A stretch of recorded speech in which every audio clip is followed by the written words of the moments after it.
Melodies in heaven, rain down on me, rain down on me.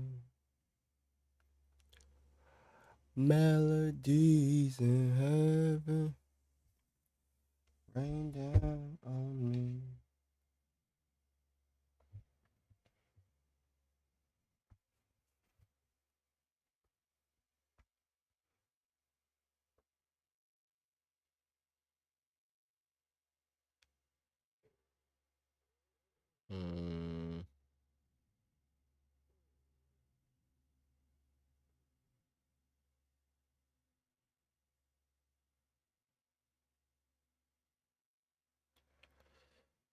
Check, check, check, check.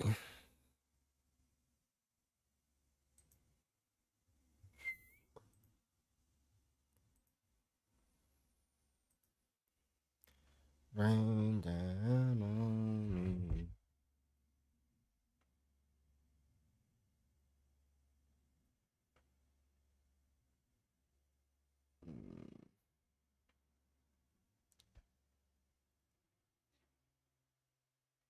Damn, Big John still got 190 people watching.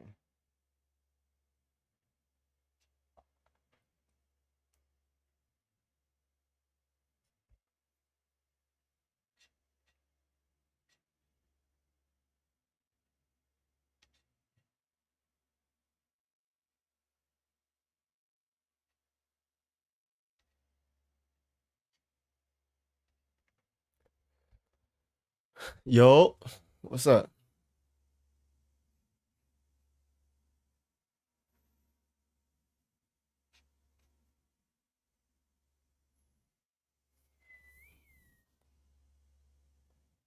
I ain't never had nobody. What's the deal, Sophia? Because you studied it for 6 years? That ain't long enough. You wasn't tapped in for real.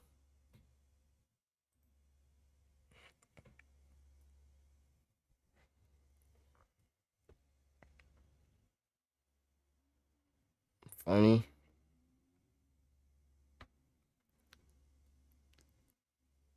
Rain down on me.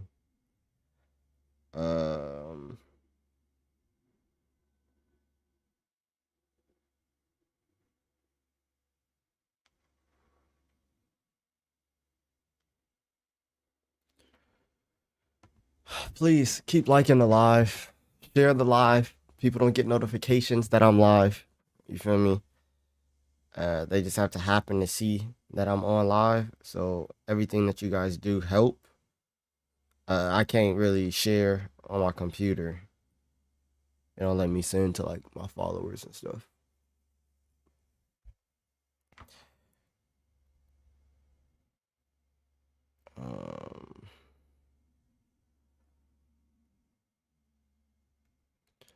Because I've seen people who call themselves Christians.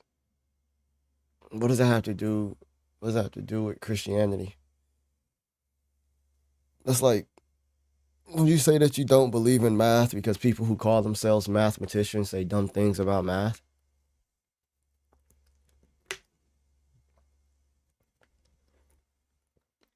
Like Terrence Howard, who is running around here saying that 1 × 1 = 2. What does that have to do with math? Hello? Yeah. All right.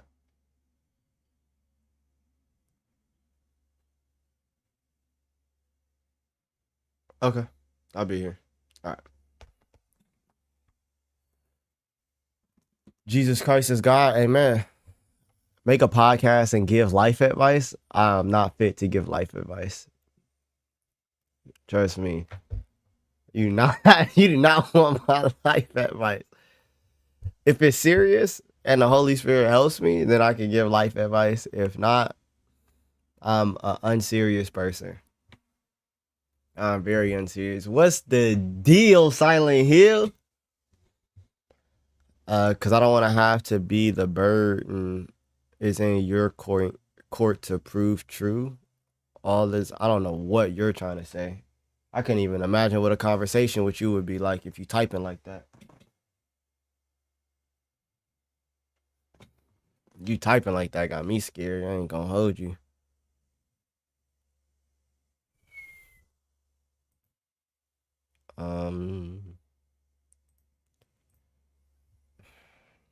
You can't read makes perfect sense to me.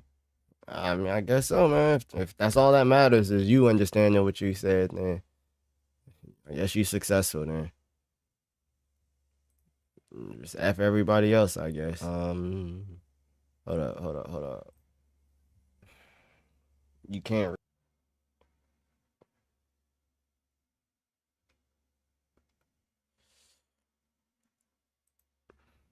Your brain works. Prove it.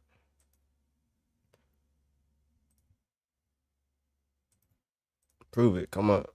If you disagree with Christianity.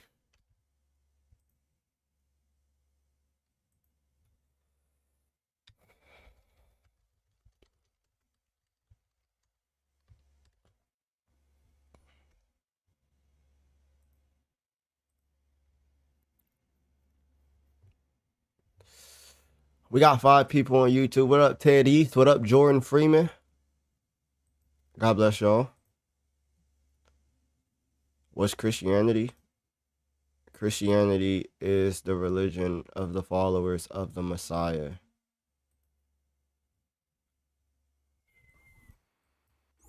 Hello? Your question here is, why are you Christian? The question should be, why are you Christian? Why? All of your Bible authors are unknown. I mean, do you believe the creator of heaven, in the heavens and earth died? Can you answer the question?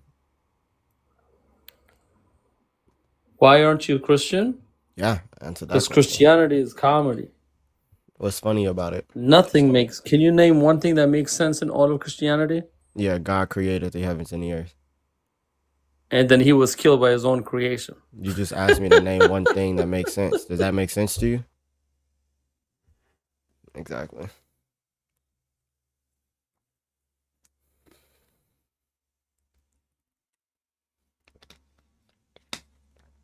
Oh. People just don't understand anything about Christianity. And it's just it's so heartbreaking. This is why when we go live, it is difficult to go live, I'm not gonna lie. But when you go live, you gotta try to make sure you try to help people understand. Try. It's hard. But don't just get up here to argue just to argue. People be arguing just cause. Hey, how's it going? Hello? Hey, how you doing, man? Can you hear I'm me good. okay? Yeah, I can hear you. How you doing? Hey, I'm doing pretty good. I was kind of curious, when you say Christian, do you hold to like the apostolic faith, or are you do? Yeah, as best as I can so far, yeah. Do you hold to like all of the ecumenical councils? So far the first 6, yeah. So you don't think that the Holy Spirit was working with the ecumenical councils and Second Nicaea when it deals with icons and veneration, but the rest are correct? I'm still trying to figure out like my stance on that one. Okay, so I would say, I just was kind of curious, when you say Christian, do you mean like sola scriptura Protestant, or you don't mean that if you hold to the... No, yeah, I'm not solus. I'm not. It depends as to how you're defining sola scriptura, but I'm not necessarily sola scriptura. Yeah, I would just say like Scripture alone, Bible is the sole infallible source of authority. So do you hold to that, or do you hold to traditions outside of the Bible? Yeah, I mean, Like obviously, I hold that like Nicaea 1 is infallible, Chalcedon is infallible. I'd say that the reason as to why, I think the thing that I differ on is the reason as to why they're infallible is different from maybe how the Catholic and Orthodox look at it, but I would hold that those things are infallible, yeah. So if some of them are infallible, but you're still just kind of researching Second Nicaea, then the Seventh Ecumenical Council. Yeah, because Second Nicaea makes the claim that this is like the tradition of the apostles that was handed down. they make that claim. So then that's a historical claim. Apostolic succession. That's what I was kind of asking, if you hold to apostolic faith. Yeah, I do. I'm still figuring out about Second Nicaea. Okay. Okay. I mean, I'm Christian. I was just kind of curious because some people, when they say they're Christian, they're oneness Pentecostals, and I don't think that holds any, like, thing with Christianity. But Yeah. I guess if I could ask one more question, do you, like, if you hold to that, do you call Mary Christ bearer or God bearer? I call her the Theotokos. I told you I affirm Chalcedon. Okay, so just the sevens. Everything else you would agree with. Yeah. Okay, well, some people would say, like, a lot of people, I mean, you'd be surprised. A lot of people would say, no, not God, Christ. Yes, And then you just fall into Nestorianism. yeah, I don't disagree. All right, man. I was just kind of curious. I've never seen you on TikTok before, but I don't know. I mean, you can follow me. You can see me more. You feel me? Like, you can see. I mean, I'll give you a follow. I mean, there's a lot more stuff I would ask, but I'm sure you kind of want people that, maybe are Muslim or Mormon or something to come up. But Yeah, it's whatever. Nah, I appreciate you coming up, though. God bless, man. all right, man. Thanks.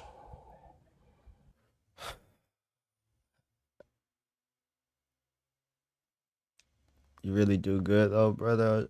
All glory to God, because I've been pulling my hair out just listening. I appreciate you, Jordan. God bless you, man. Hello. Hello. How are you? I'm So- good. Yeah, it sounded like there was like feedback or something. Oh, is it better now? Or Yeah, it's better. What's up? Okay, great. So, why am I not Christian? Yes. I would say I did used to be Christian, but then I came to the conclusion that I didn't have any good reason for me to be Christian, so I stopped being Christian. Did you look for a good reason to be Christian? Yes, for like 2-3 years, I would always ask God to give me a reason. I went to a Christian school, so I was always given the classical arguments of like an evidence of God, but none of it was good evidence, in my opinion. What kind of arguments did you hear? A ton of different ones, the like St. Thomas Aquinas arguments.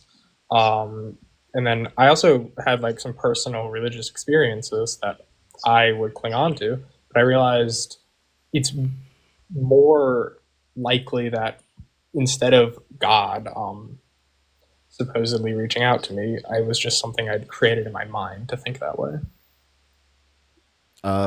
Okay, so I'm assuming you're agnostic or atheist? I'm an agnostic atheist, yeah. Okay. So what, do you want an argument for the existence of God or something?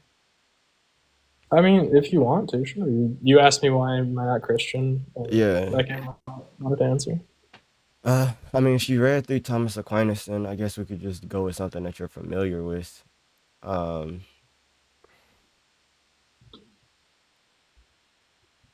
Okay, we'll do motion. Yeah, we'll do motion. So have you heard the argument for motion? Yeah, but it's been a minute, so I would love a refresher. Okay. So the first premise would be that change exists, and by change we mean the reduction of potential to actual. Sure. Change exists. Okay. But potential cannot actualize itself, so only something already actual can bring it into actuality. I would disagree with that. Okay. Why?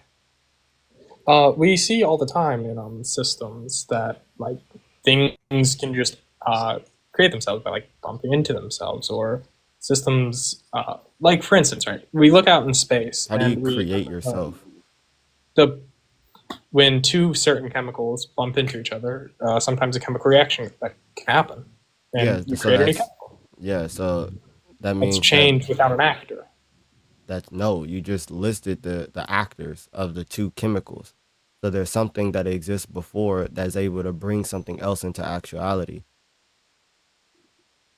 All you're saying is that You're saying Yeah. something in general. yeah, it's just something in general, some substance. So even with, say, for instance, like quantum fluctuations, for example, where they would say that quantum particles pop in and out of existence for no apparent reason. That doesn't Yeah. matter. It still depends on the quantum field in order for these things to take place. To So some within, degree, yeah, so within no. the quantum field, quantum particles have the potential in order to pop in and out of existence. If you were to remove the quantum field, none of these things would be able to take place. There are subatomic particles that just pop into existence everywhere. Yes, Not but very. if the field in which they But existed were removed, that potential would not be able to be actualized. That's the point. So a no, potential like doesn't, subatomic particles pop up everywhere, but regardless of I don't fields. think that you're understanding what I'm saying. But So either way, even in what you're this saying, idea that even in what you're saying, the subatomic particles that pop up everywhere, right? They Mhm. rely on certain things like the force of gravity being consistent or the way in which the universe is. They rely on these things for the actualization of their potential. Now, what causes their actualization, their direct causation is unknown. That has nothing to do with the argument. It's just that a thing cannot reduce itself from potential to actual because potential is a state of not yet. So like you being non-existent can't bring yourself into existence. You rely on something else to bring you into existence to actualize that potential. Sure, I Yeah. can agree that, or to some degree, I wouldn't say everything because I would say when you look at the singularity, right? We don't know anything about it That has nothing to before do. the I first mean, femtosecond. yeah, it doesn't really matter as to for this argument, it doesn't matter as to how you think the universe started or anything. I don't care And what also, yeah, I don't care what view the you hold in regards to that. the net sum of energy in the universe is like zero. So That means nothing to me for this okay, argument. cool. Yeah, so all we're saying so far is that change exists and potential cannot actualize itself. Only something already actual can bring about actuality. To some degree, but we don't know what the universe would look like if there was nothing in it, right? That's not what I'm saying, bro. Here, we'll just simplify it to like a piece of wood or a pot of water. Pot of water has the potential to be hot and a burn, but it can't actualize that potential in itself. It relies on something that's already actual, like fire, to make it actual. That's all that's You, being said. sure, I'll agree with it for now. Okay. Therefore, whatever changes is actualized by something else. It as follows. This leads to a chain of actualizers, each depending on something else to cause its change in the here and now. Does that make sense? Sure, sure. We can say there's a chain of reactions and actualizations, as you put it, back to the singularity. Yeah. Okay, cool. An infinite chain of such actualizers is impossible. Without a first actualizer, nothing could be actualized. I didn't say it was infinite. I said it leads back to the singularity. Yeah, so that means that you're recognizing that there's a first actualizer. Without this first actualizer, Mhm. nothing can be actualized. Cool. And Um, what do we know about this first actualizer? now we'll get there. So the first actualizer must have no potential, or i.e., is purely actual. It is not caused itself or changed by anything else. That's what being purely actual means. Why? Because if change is the reduction from potential to actual, and everything that is changed is actualized by something already actual, this can't go on forever. It must terminate in the first that is not moved by anything or actualized by anything else. So there's no passive potency within this first thing. Therefore, it is purely actual. It is not changed. It is not moved. But this first thing, let's assume it's the singularity, right? We can assume that the singularity has, or we don't know its cause. That's the best we can say about it, right? We Uh, don't know its cause. that that's fine. What you're saying So, that what you're saying in regards to the first actualizer, it's purely actual. That's it. It doesn't have potential to be changed. There's nothing external to it that will move it, cause it to be changed. but it can have internal changes. I don't know what you mean by internal change. If you're Like, saying as that like in it this has pot of the water. are you saying that It it can, has the ability to cause change? no, that it internally, it itself can change. No, Why not? because if it has the ability to be changed, that implies that it has some potential, some passive potency. This singularity, this being does not have any potential, does not have any passive potency. It is But the purely singularity, actual. you are a part of the singularity. I'm not making any statements about me. We're just going through a logical argument about whatever this first mover or first actualizer or this singularity that you're talking about is. That's all we're talking about right now. Wait, do you know what the singularity is? Because I I feel like do. I'm talking past you. Okay, so everything that is right now was contained within the singularity at a certain point, right? Sure. That is as far back as we can say anything on scientifically. Cool. And this We're talking could a lot. be your first actualizer Yeah, or the first that's cool. thing, We're talking. but Okay. it changed. We're talking about perfect. That goes right into our point. Perfect. But we're talking about a logical argument or a philosophical argument right now. Sure, We're and just we're why using the fact that does we the see. Okay, we're why using the fact can that the we first see that. actualizer not change? Okay. The reason as to why the first actualizer cannot change is because the first actualizer does not have any potential. When we Why not? define change, we define change as the reduction of potential to actual, or something going from potential to actual. But nothing can reduce itself from potential to actual. Therefore, everything that is changed by something already actual. This can lead to a chain of actualizers, but a chain of such actualizers cannot be infinite. Therefore, it must terminate in a first. This first actualizer cannot have any potential because potential means that it can be moved by something external or actualized by something external to it. But this first one is not moved by anything, because otherwise you would just be going on to infinite regress of actualizers. But this first one is not like the rest of the things in the chain. This first one is purely actual. So you're saying that this first thing has no potential to change because it could be changed. Not that it hasn't been changed, but that it could be changed. No, it cannot be changed. Not that it cannot be changed. I'm saying, I mean, it could be. Why not? Why couldn't it be? Because you're simply saying that it Here, can't have been look changed. up? Can you go on your if you have a device? Can you look up what does it mean to be purely actual?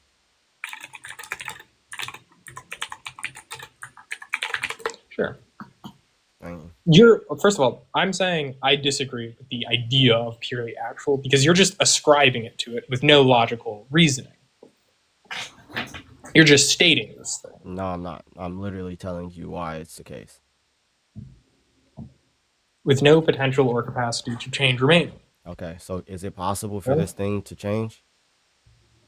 If it is, I'm saying it isn't. I'm saying we've never observed something purely actual. Okay, so here. And we have no evidence for something purely actual. Here. So And this argument does not lead to that conclusion. Yes, it does. Here, look.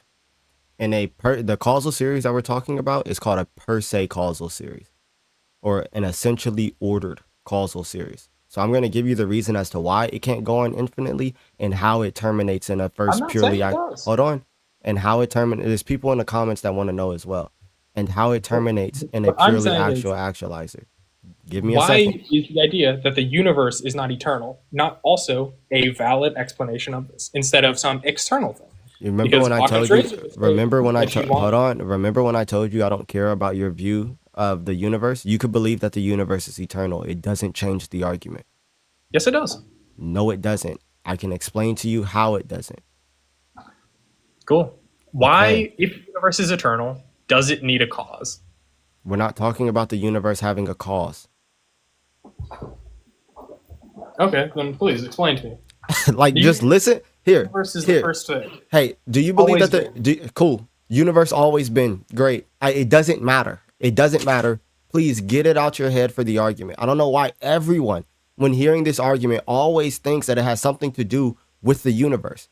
It doesn't have anything to do with the beginning of the universe. You could believe the universe is eternal. You could believe the universe started. It doesn't matter. When we talk about a causal chain, right? What kind of causal chain am I talking about? The one that you think is infinite that has to terminate in an purely actualizer, right?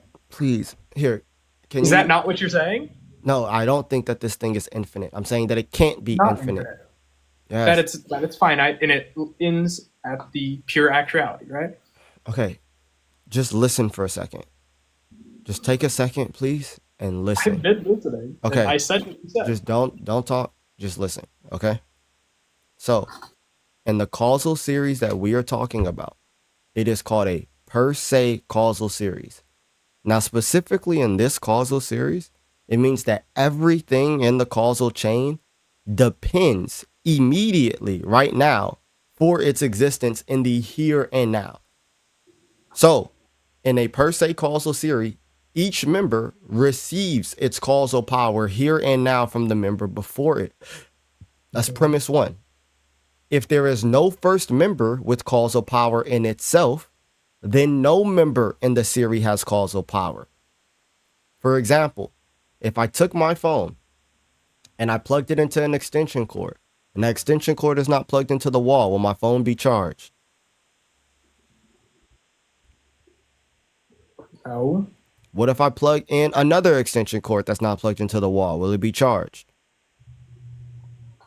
Probably a little, technically, but generally no.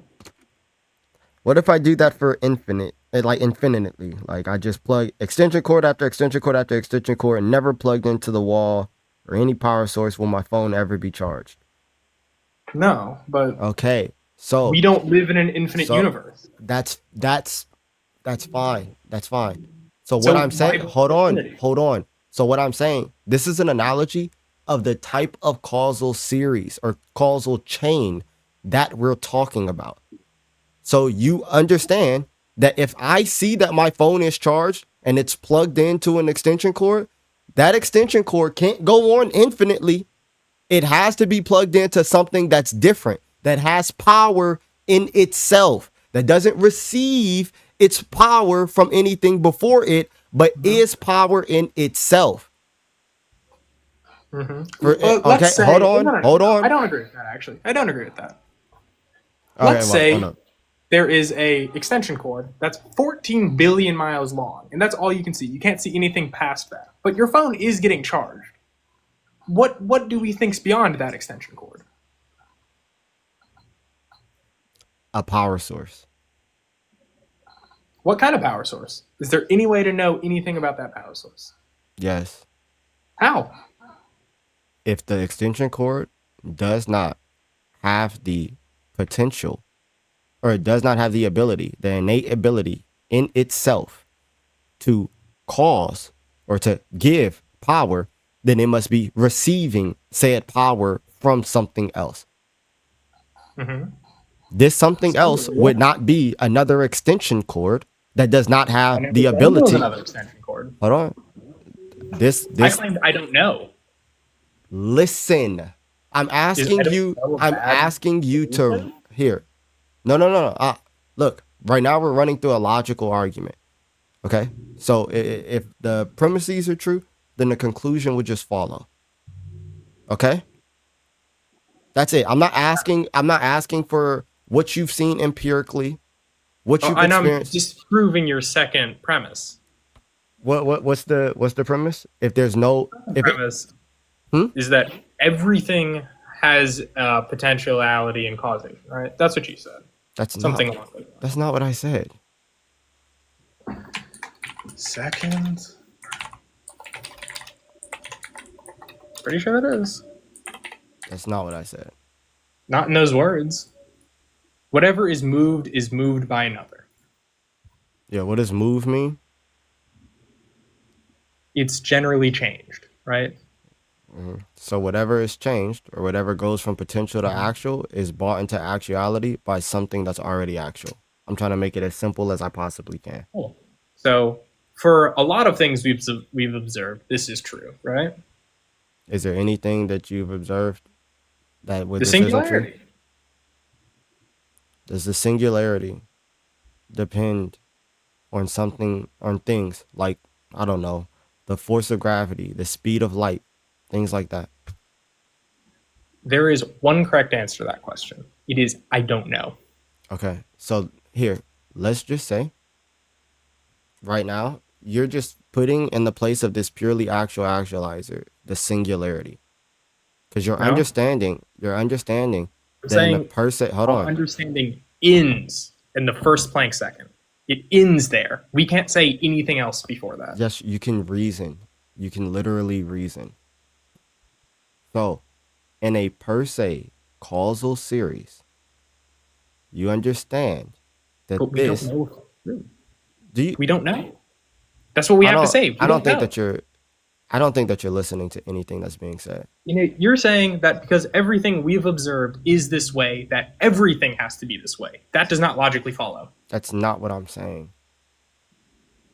Then what are you saying?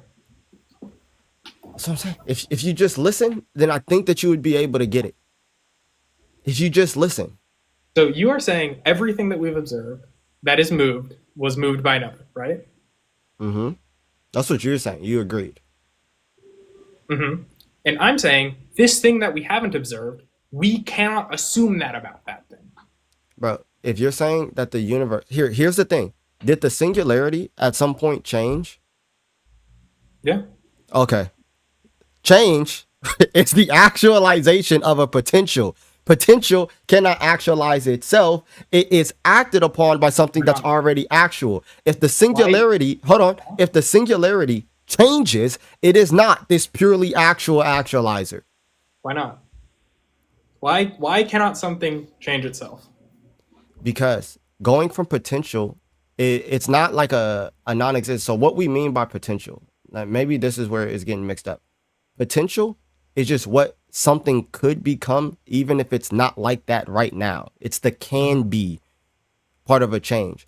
So if you're saying that, like, for example, Elijah can exist, or your child can exist, that child exists in a state of potential. That child cannot now bring itself into actuality, because in order to actualize that potential, you would have to already be actual. It's a contradiction. You can't be potential and actual at the same time in the same respect. So something cannot have potential and actually exist. You cannot be potential and actual at the same time in the same respect. Okay. So let's say a balloon is exploding. That air has the potential to be outside of that balloon and is going to be soon. Did something bring that into actuality? Or did it just follow the natural progression of what is going to happen? It followed natural processes. Things we don't know why for. Bro, I'm not sitting here. I'm not even bringing in the potential for, the principle of sufficient reason into this. I'm not saying, hey, you need to understand why these things happen. I'm saying. You said what? I didn't say that either. But the thing is you're saying there's a system or whatever, right? To break it into like a more thermodynamic terms, there's a system. This system cannot change without any outside influence, right? That's what you're saying. Bro, I'm in the very simplistic form. Change exists, and what we mean by change is the reduction from potential to actual. Anything that changes goes from what it could be to what it actually is. Now, because it's a contradiction to exist as potential and actual at the same time in the same respect, everything that changes or goes from potential to actual must be acted upon by something that is already actual. That's it. That's all that's being said. If it goes from potential to actual, something already actual actualizes it. That's it. If that's a system, anything I've said. if that's a system, if that's a field, if it does not matter. But first of all, you're saying actual thing. You're saying this actual thing, the singularity, right? The first thing we can observe cannot have potential. Why? Why can actual things not have potential? Actual things can have potential. Like you're an actual thing, right? Okay, Great. you're an actual. Hold on. Well, then why do you assume that there is a thing that does not have potential? Because logically, when we're talking about the causal series that we're talking about, the reason as to why we see change happening now cannot go on infinitely with things that have the potential to exist and not exist, that can change. The thing that it terminates in is what is known as purely actual. Otherwise, this thing would depend on something else for its actualization. So if you're saying that it cannot go on infinitely, it ends in a first, you're saying that it ends in something that is not actualized by anything that's already actual, but is purely actual, or it is actuality itself. That's just what you're saying if you agree that it can't go on infinitely. So the reason we know it can't go on infinitely is because time is finite, basically, right? There's no before the beginning of the universe. Bro, What, you can't talk about reality? Does not matter for the argument. Reality doesn't matter. Oh my God, bro. If you believe that the universe is eternal, if you believe that the universe had a beginning, if you believe that that time had a beginning, I don't care. It does not matter. Please lock in, bro. Lock your in. Argument and apply it to reality. That is a bad thing for you? We're literally looking at reality. We're seeing change exist. We're giving an account of change, specifically the act potency distinction, right? And we're just going where this logically follows. Have you ever observed a being of entire actuality? You don't have to. Why? Why not? You can just assume this thing exists. No, we're literally giving a logical argument to show that this thing exists. No, you're giving a logical argument that concludes with an assumption. You're just saying there can't be an infinite causal thing. So the first thing can't have been caused. What's the argument that it can't? What's the argument? Wait. Hold on. Did you just say that there giving a logical argument that can change leads to an assumption? Is that what you said? Yeah. He started with a logical argument, made it to a point, and then deviated and just made a random assumption. Wait, when did he deviate? What was the deviation? When he said the first thing has to be total actuality. And you just don't think that follows from the premises? No, not at all. How does it not follow? Because when we look at reality, we don't know. The correct answer is I don't know. Okay, you see how I asked you how it doesn't follow from the premises, and then you didn't mention any of the premises? So the first premise is everything changes, right? No, incorrect. Sorry. The second one not is at all. Whenever No, something why are you is moving changed, on? it's changed What by do you mean something the else. second one? I just said no. Well, he's He not just said something- listening. he He's just said not something listening. patently false. I said no. He said, okay, cool. Premise 2. No. I literally didn't. You're just lying on my name, but okay. What was premise 1? Premise 1 is that change exists. Okay. Go on. Premise 2 is that whatever is moved by another. Okay. And what does motion mean there? Or move? As defined by the host, it's moving from potential to actual. Okay. Which are interesting words, but so premise 2, whatever is moved by another. And I believe you said premise 3 is there cannot be an infinite series of. I ain't just go there. No. So Is that not premise 3? No, Oh, then that's a logical conclusion of the argument outside of the actuality. But okay. what are you talking about? Is infinity not like a logical concept? Bro, Oh my days, bro. premise 1, change exists, and we define what we mean by change. Premise 2, whatever is moved by another. Premise, and then that leads to this conclusion. Therefore, whatever changes is actualized by something else, because you can't a thing that's in potential can't actualize itself. Then it goes to this leads to a chain of actualizers, each depending on something else to cause its change in the here and now. You agreed. Then what we're saying is that an infinite chain of such actualizers, this is our proposition, an infinite chain of such actualizers is impossible because without a first actualizer, nothing could be actualized. But things are actualized. Change does occur. So the chain must terminate in a first actualizer. This first actualizer must not have any potential, or it's purely actual, and it's not itself caused or changed by anything else. A being of pure actuality is what we mean by God. At first, it was not caused or changed by anything else. That doesn't follow that it cannot ever be caused or changed by anything else. Oh my goodness. Just saying. Okay, so if you have an admixture of potential and actuality, that potential is then actualized by something that's already actual. This chain cannot go on infinitely. Potential does not have to be actualized. You understand that, right? Okay, I can't have Do this. you not? There's somebody else that there's somebody else that wants to take on the argument. Okay, so I can tell you why I'm not a Christian, but also his point is perfectly sound. Potential doesn't have to be actualized. That's not You just the, that's ignored not that. the claim. No one said potential has to be actual. Yeah. So the first actualizer could have unactualized potential. No. No. What do we mean when we say first actualizer?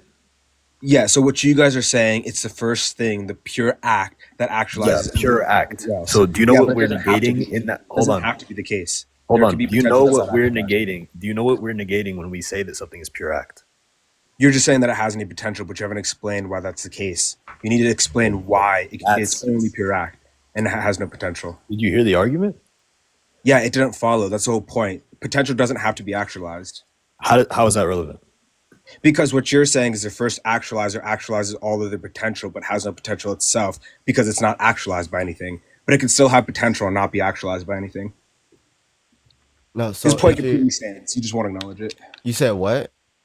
His point completely stands. You're just not acknowledging it. Just No. because it's not actualized by anything else doesn't mean it has no potential. Because it can have potential that's never actualized by anything else. You're talking really fast, but yeah. So if you have an admixture of potential and actuality, right? One, that means that you have the ability to be changed, or you have potential. So in regards to the per se causal series that's being talked about, right? This leads to a thing that is purely actual, or No, it pure- doesn't, because you can have potential that's not necessarily actualized. No, if that's the case, then there is for that potential. Not saying that it's necessary that potential is going to be actualized, but if that is the case, there is something that would have to be external that would be able to actualize that potential. It's just a possibility of But it what it doesn't could. have to be. But no, I'm not saying that it's necessary that it has to be, but the fact that it's potential implies that it could be. Yep. So if it means that it could be, that means that there's an actualizer that is able to actualize that potential that is not that thing itself. Yeah. So You know that what means- reverse causation is? Okay, so then what that means is that this thing that you're talking about is not the first the unactualized You know what actualizer. reverse causation is? That doesn't matter. It does matter, because if you have reverse causation, this isn't a problem. You could have the potency come after the actualization. The potency come after the Yeah, the potential actualization. would come after the actualization. So this is called reverse causation in quantum physics. You can have the cause come after the effect, and then That's it works not- out perfectly fine. Okay, in You're regards, assuming yeah, that it in has regards to you're assuming it has to go No. back in one direction, but it can go back or no, forward. no. We're not talking, bro. First of all, we're not talking about time, and this is why people always just get mixed up. Okay, sure. not- You're assuming it has to go in one direction, but it can go. No, in no, it doesn't. It really doesn't matter. Your view on time, on reverse causation or whatever, it literally does not matter. It doesn't matter. Okay? So the only thing that's being said is that if the account of change stands, that, okay, change is the actualization of potential. And what we mean when things are changed, that means that they're brought into actuality by something that's already actual. We're just saying that this leads to a chain of actualizers that can't go on forever. It doesn't have to go on forever. It can bounce backwards and forwards. Okay. So if you're saying that it can bounce backwards and forwards, I'm not even gonna lie to you. I don't even know what that means. Sure. So reverse causation means that the effect can come after. The cause can come after the effect. So What does that basically, even mean? How is it the cause if it's after the effect? because it's quantum physics, I don't know how to explain the quantum mechanics to you. World's That weird. doesn't make Quantum how is it the cause if the effect If already you learn happened? quantum physics, you could tell me, man. You It's just obviously know about it. Tell me. It's just a property of quantum mechanics. Okay, Like I can't tell you the math of it. Either You can way, look into so it. you don't know. You don't know. Yeah, I don't know the math behind it. Okay. If you want to look So into it. here's the thing. Even in quantum mechanics, like say for instance, if this was okay, like if I were to grant this to you, even in quantum mechanics, we're saying that you said what? What do you mean granted to you? It's reality. I do. I mean, I guess if you want to grant reality to me, sure. Okay. So, Okay. and even in the quantum realm, the reason why this has nothing to do with the argument as well is that all we're saying is that the things that happen within the quantum realm depend on the quantum realm. So there's a lot of things that potentially can happen within the quantum realm, but it relies on the quantum realm for these potentials to be able to be actualized. So whatever thing happens within the quantum realm does not matter for the argument because it still But what is there depends to on say something that to all bring that potential thing into exists? actuality. To say that all potential exists, it has to exist in some quantum field. You said what? For any potential to exist at all, it has to exist in a quantum field. There's never a point where there is no quantum field. Okay, that's fine. Oh my God, I don't understand why you guys can't follow a simple argument. It's not that difficult. It's not that difficult. So here, if we're giving the proposition that this specific chain of actualizers cannot go on infinitely, but it must terminate in a first, and we're giving an argument for such, what is your defeater to the argument? Sure, when you say first there, it doesn't necessarily follow that it goes in one direction. We're not talking about time. We're talking about dependency, hierarchy. Well, first is a reference to time. I hope you know that. No, it's talking about hierarchy. So like, for example, if I have a chain that's holding up a chandelier, we're not talking about time in a sense when I'm talking about the first chain, but I'm talking about the one that sits the highest. So who determines if that's the first? Why can't it Oh, be the last?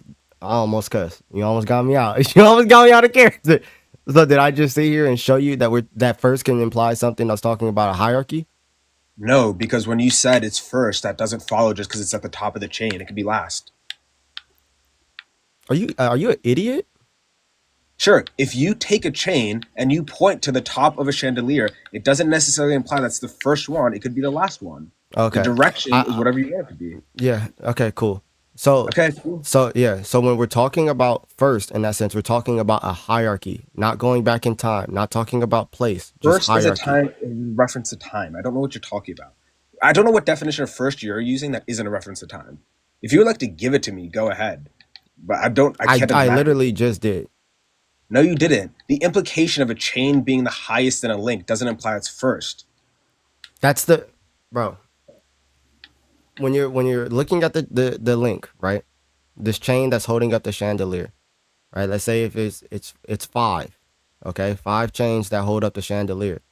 The thing that's holding it up on the ceiling, you say that, oh, this is the first link that's holding up the second, that's No, I holding think up it's the the third. last one because you start from the chandelier and then go to the ceiling. Okay.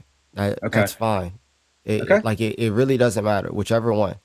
So you're just talking about the one that is highest. Okay. That's it. Cool. So when you're Okay. talking about the highest, like actuality, is that what you're talking about now? In a hierarchical series where everything depends on this thing.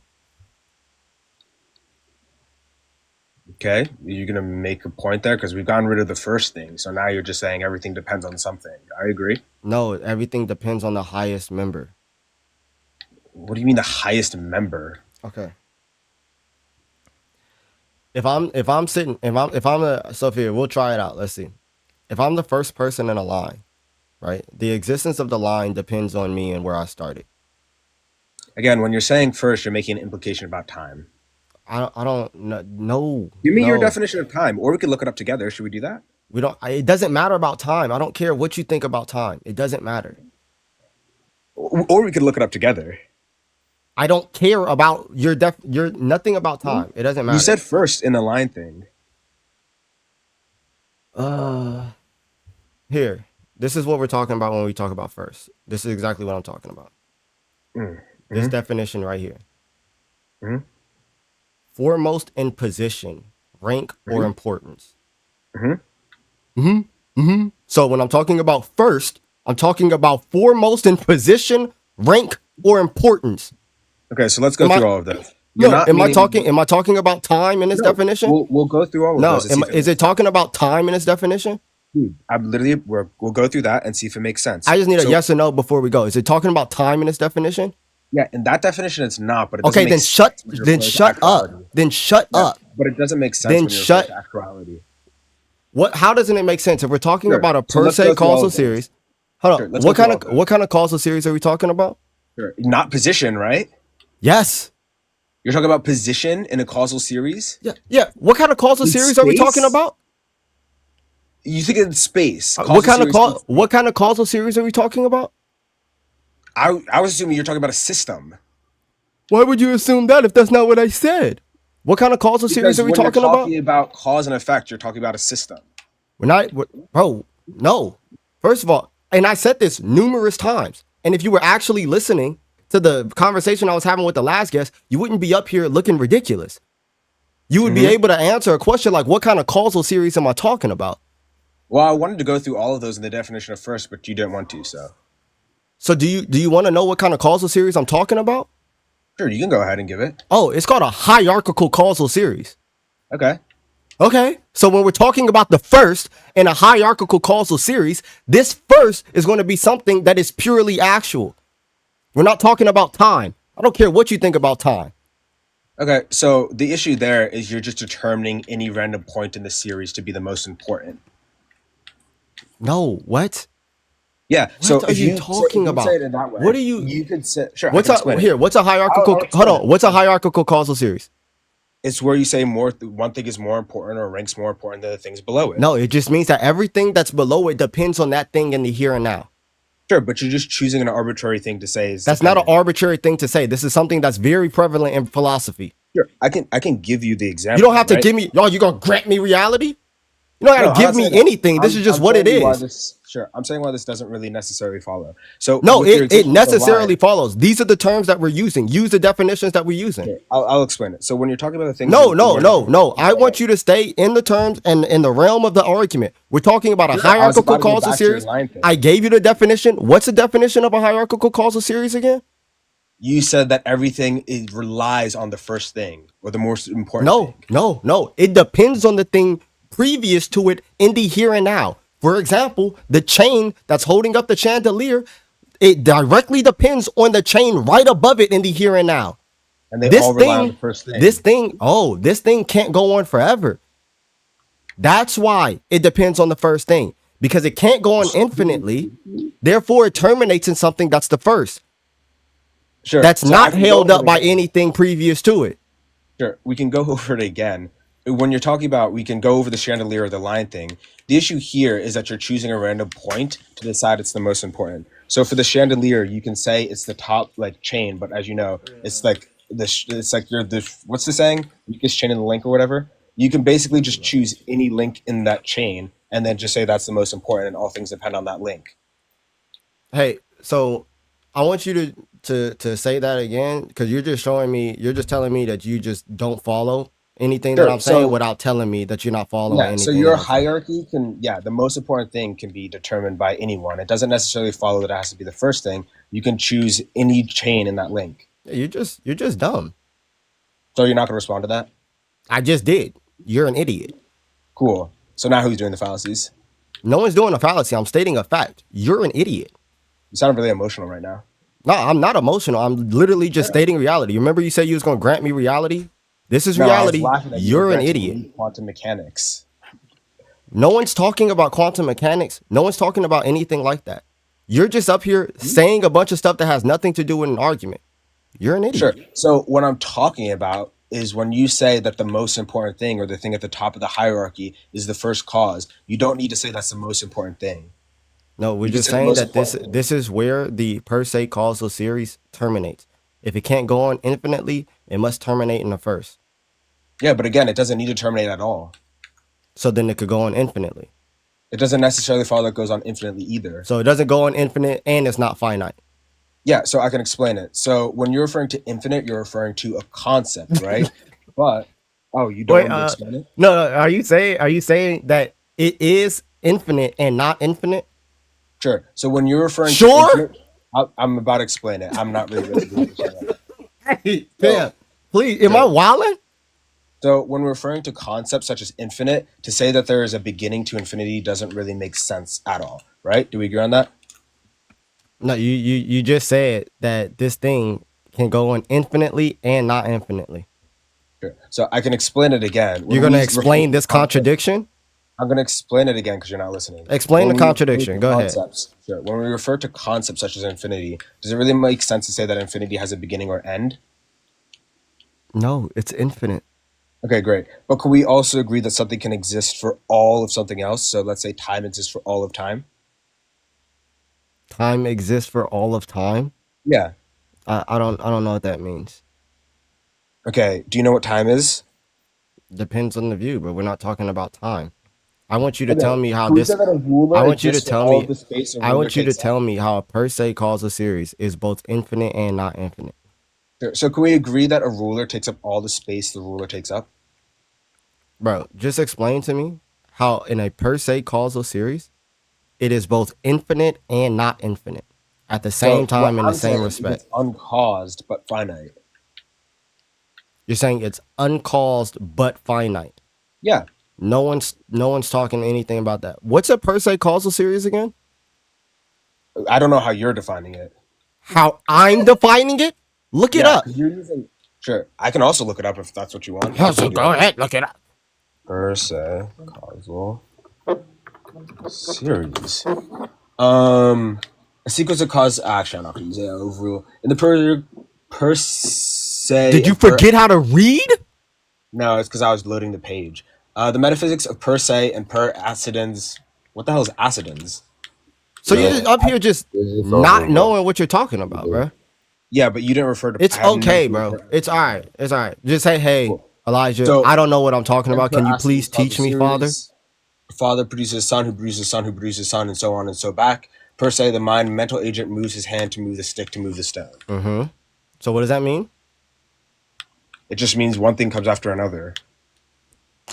That's in a per accidents causal series. The mind mental agent moves his hand to move the stick to move the stone. Yeah, so that's pointing out that everything in the series is dependent on the thing directly prior to it. If the hand stops moving, the stick stops moving. If the stick stops moving, the stone stops moving. Everything is happening in the here and now. You think everything happens all at once? We're talking about change exists right now. But you just said everything is happening in the here and now. In the causal series that you just gave, where the stick is moving the stone and the hand is moving the stick and a hand is moved by the arm, all of that is happening right now. Okay, when you say right now, they don't all happen at the exact same moment. You understand that, right? You're an idiot. Do you think you could have faster than light communication? Hey, bro, if you- in all honesty, I think you Sure. should just read. Do you think you can have faster than light communication if you move like a laser across the moon? Do you think that like if I smacked you right now that it would change anything about the things that you bring forth? So just right now, whatever you're referring to, things don't happen right at the same time. It takes time for things to like occur. Bro, in the moment, and maybe somebody with a little bit of a better temper than me right now should come up and try to help you understand. In the moment that you're talking about where the stick is being pushed and is moving the stone and the hand is moving the stick, all of that is happening simultaneously. No, it isn't. Okay.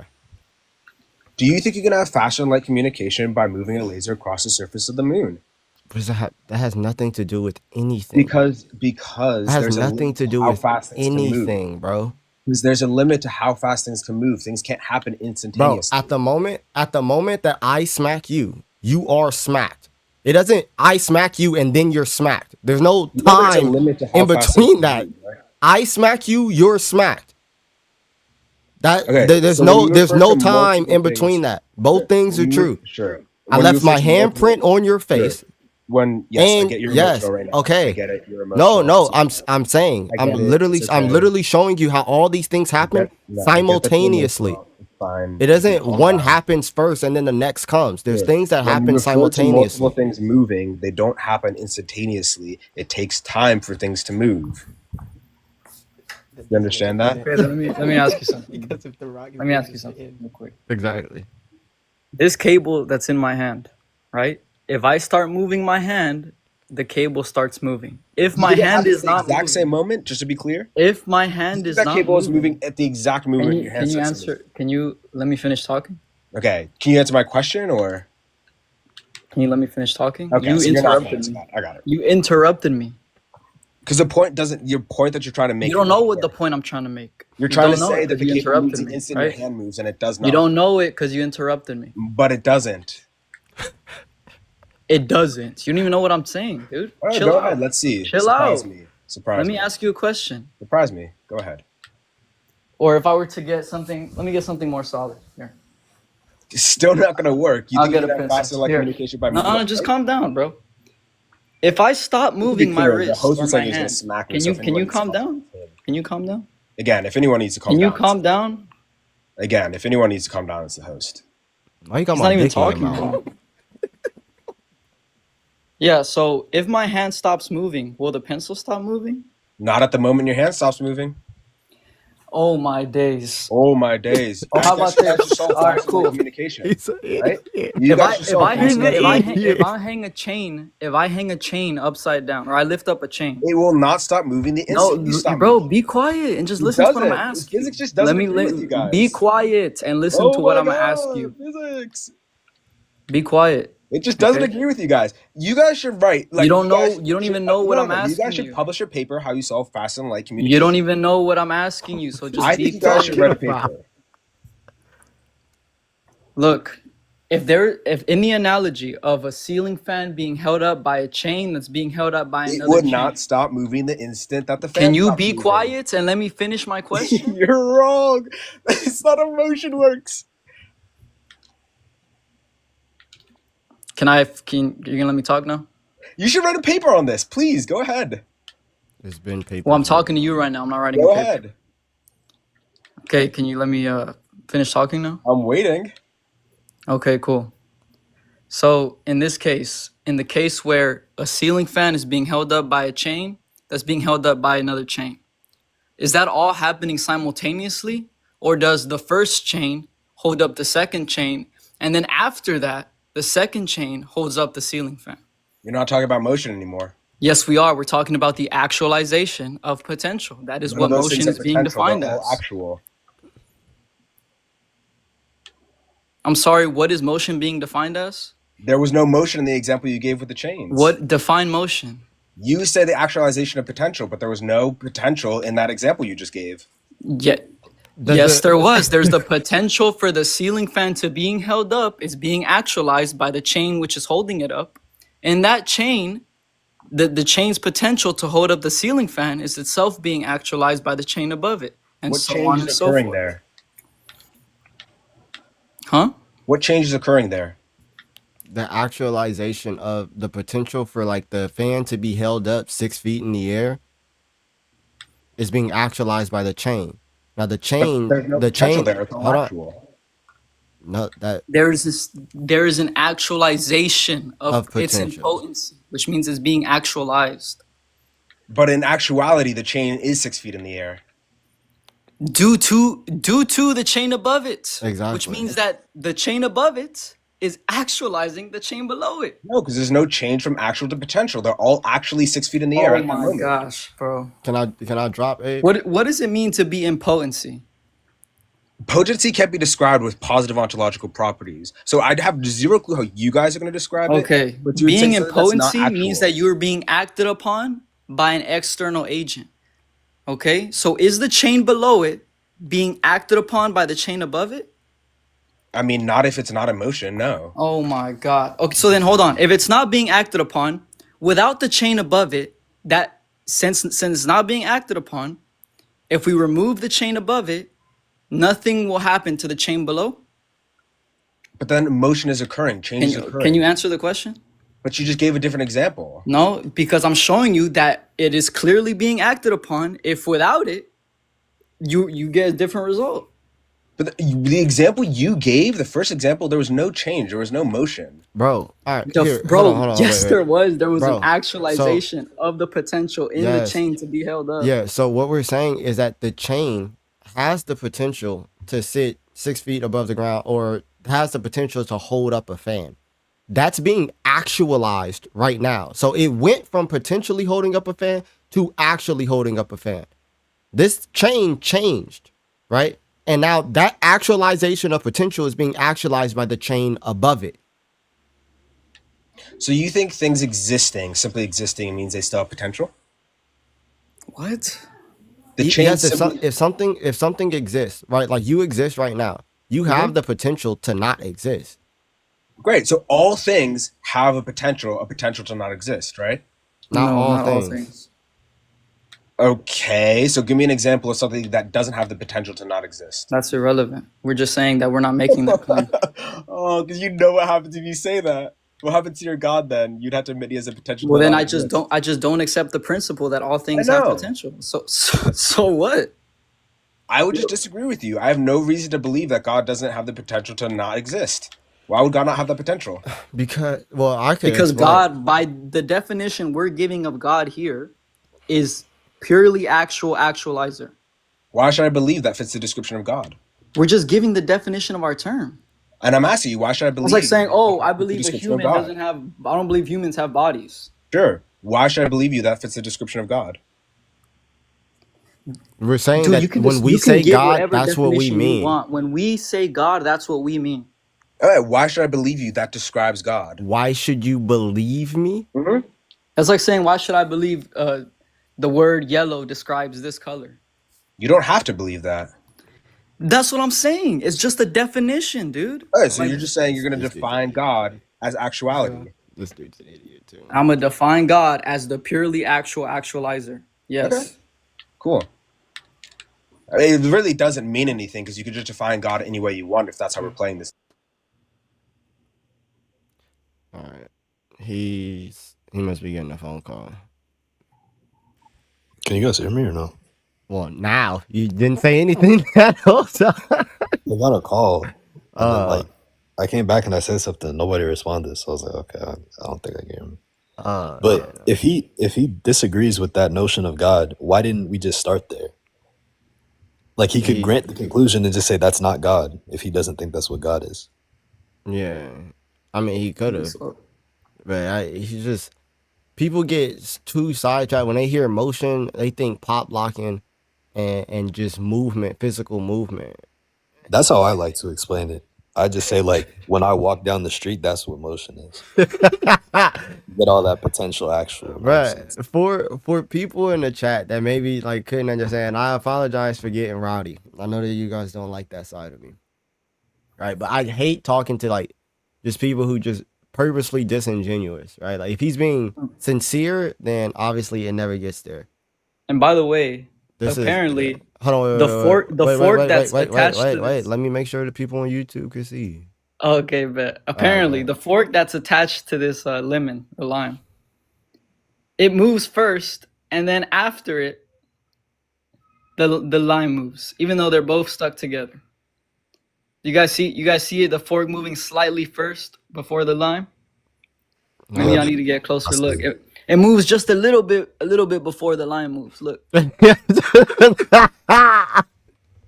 Hold on, maybe I need to get in the sunlight. Hold on. There you saw go. You got to put the laser on the moon and write a paper about it. Like, Yeah, bro. It moves just a tad bit first, even though they're both stuck together. bruh. But yeah, so for people and perfectly you guys to be able to understand the argument, we're just saying that if change occurs, pretty much if change exists, then God exists. That's the jump. But how we get there is that if change means the actualization of potential, and potential can't actualize itself. And by potential, we mean like what something could be. So for example, I think the easiest example to understand is that like you have the potential to exist, right? Or your child has the potential to exist, right? But that child cannot bring itself into actuality because that would mean that he's already actual. He's already actually existing in order to bring itself into existence. That's a contradiction, right? So you can't be potential and actual in the same respect. So whatever goes from potential to actual is brought into actuality by something that's already actual. This leads to a chain of actualizers where this thing was brought into actuality by this thing, and this thing was brought into actuality by this thing, and so forth. And we're saying that that can't go on forever. That cannot go on infinitely. But it terminates in a first. And by first, we're not talking about the beginning of time. We're not talking about the universe or the beginning of the universe or anything. We're talking about the highest in the order. right? This first is not actualized by anything external to it, because then it's changed and it's just in the same sequence of things that's changed. But this thing is purely actual. So it's not acted upon by anything else. That's how I it just came turns. up with a better example, bro. Ooh, drop it. So like my finger has my nail on it, but my finger moves slightly before my nail does. The nail get left behind a little bit. Yeah, nail gotta catch up. Yeah. When you walk into the room, your whole body come together.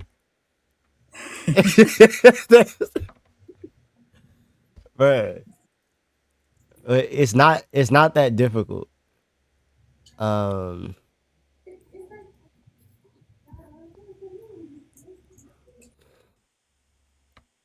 Homie literally just affirmed a contradiction. I think we just walked past that. He's like, yeah, bro, the sequence is both infinite and not infinite. Amen. Amen. Lorena? Lorette, just Lorette. Laura. L- Lorette. Lorette. I'm sorry. What's up? Fine, hi. Yeah, well, definitely. I just want to number one say, I just hope like you don't speak to me like that because I'm not I going to speak will to not. you like I that. will I not. just I'm wanted so to sorry. baseline. Okay, I'm so that's fine. sorry. Okay. Yeah, but I guess back to the original question, why aren't I Christian? I was raised Christian, very evangelical family, and then I went to Catholic school for like 12 years. And I would honestly say the reason I'm probably not Christian is because I went to Catholic school for 12 years. So like we would often read the Bible, we would have priests come in all the time. And I feel like that's when I just started to notice a lot of contradictions in the Bible. And then when I got to college, my major was like neuroscience and the brain. So I learned more about like how the brain works and how powerful it can be. So it kind of just led me to being a non-believer, or the why I'm not Christian, or any religion for that matter. Yeah. What are so would you say that the contradictions are the problem with like the reason as to why you're not Christian, or I would is it say something it's more pressing?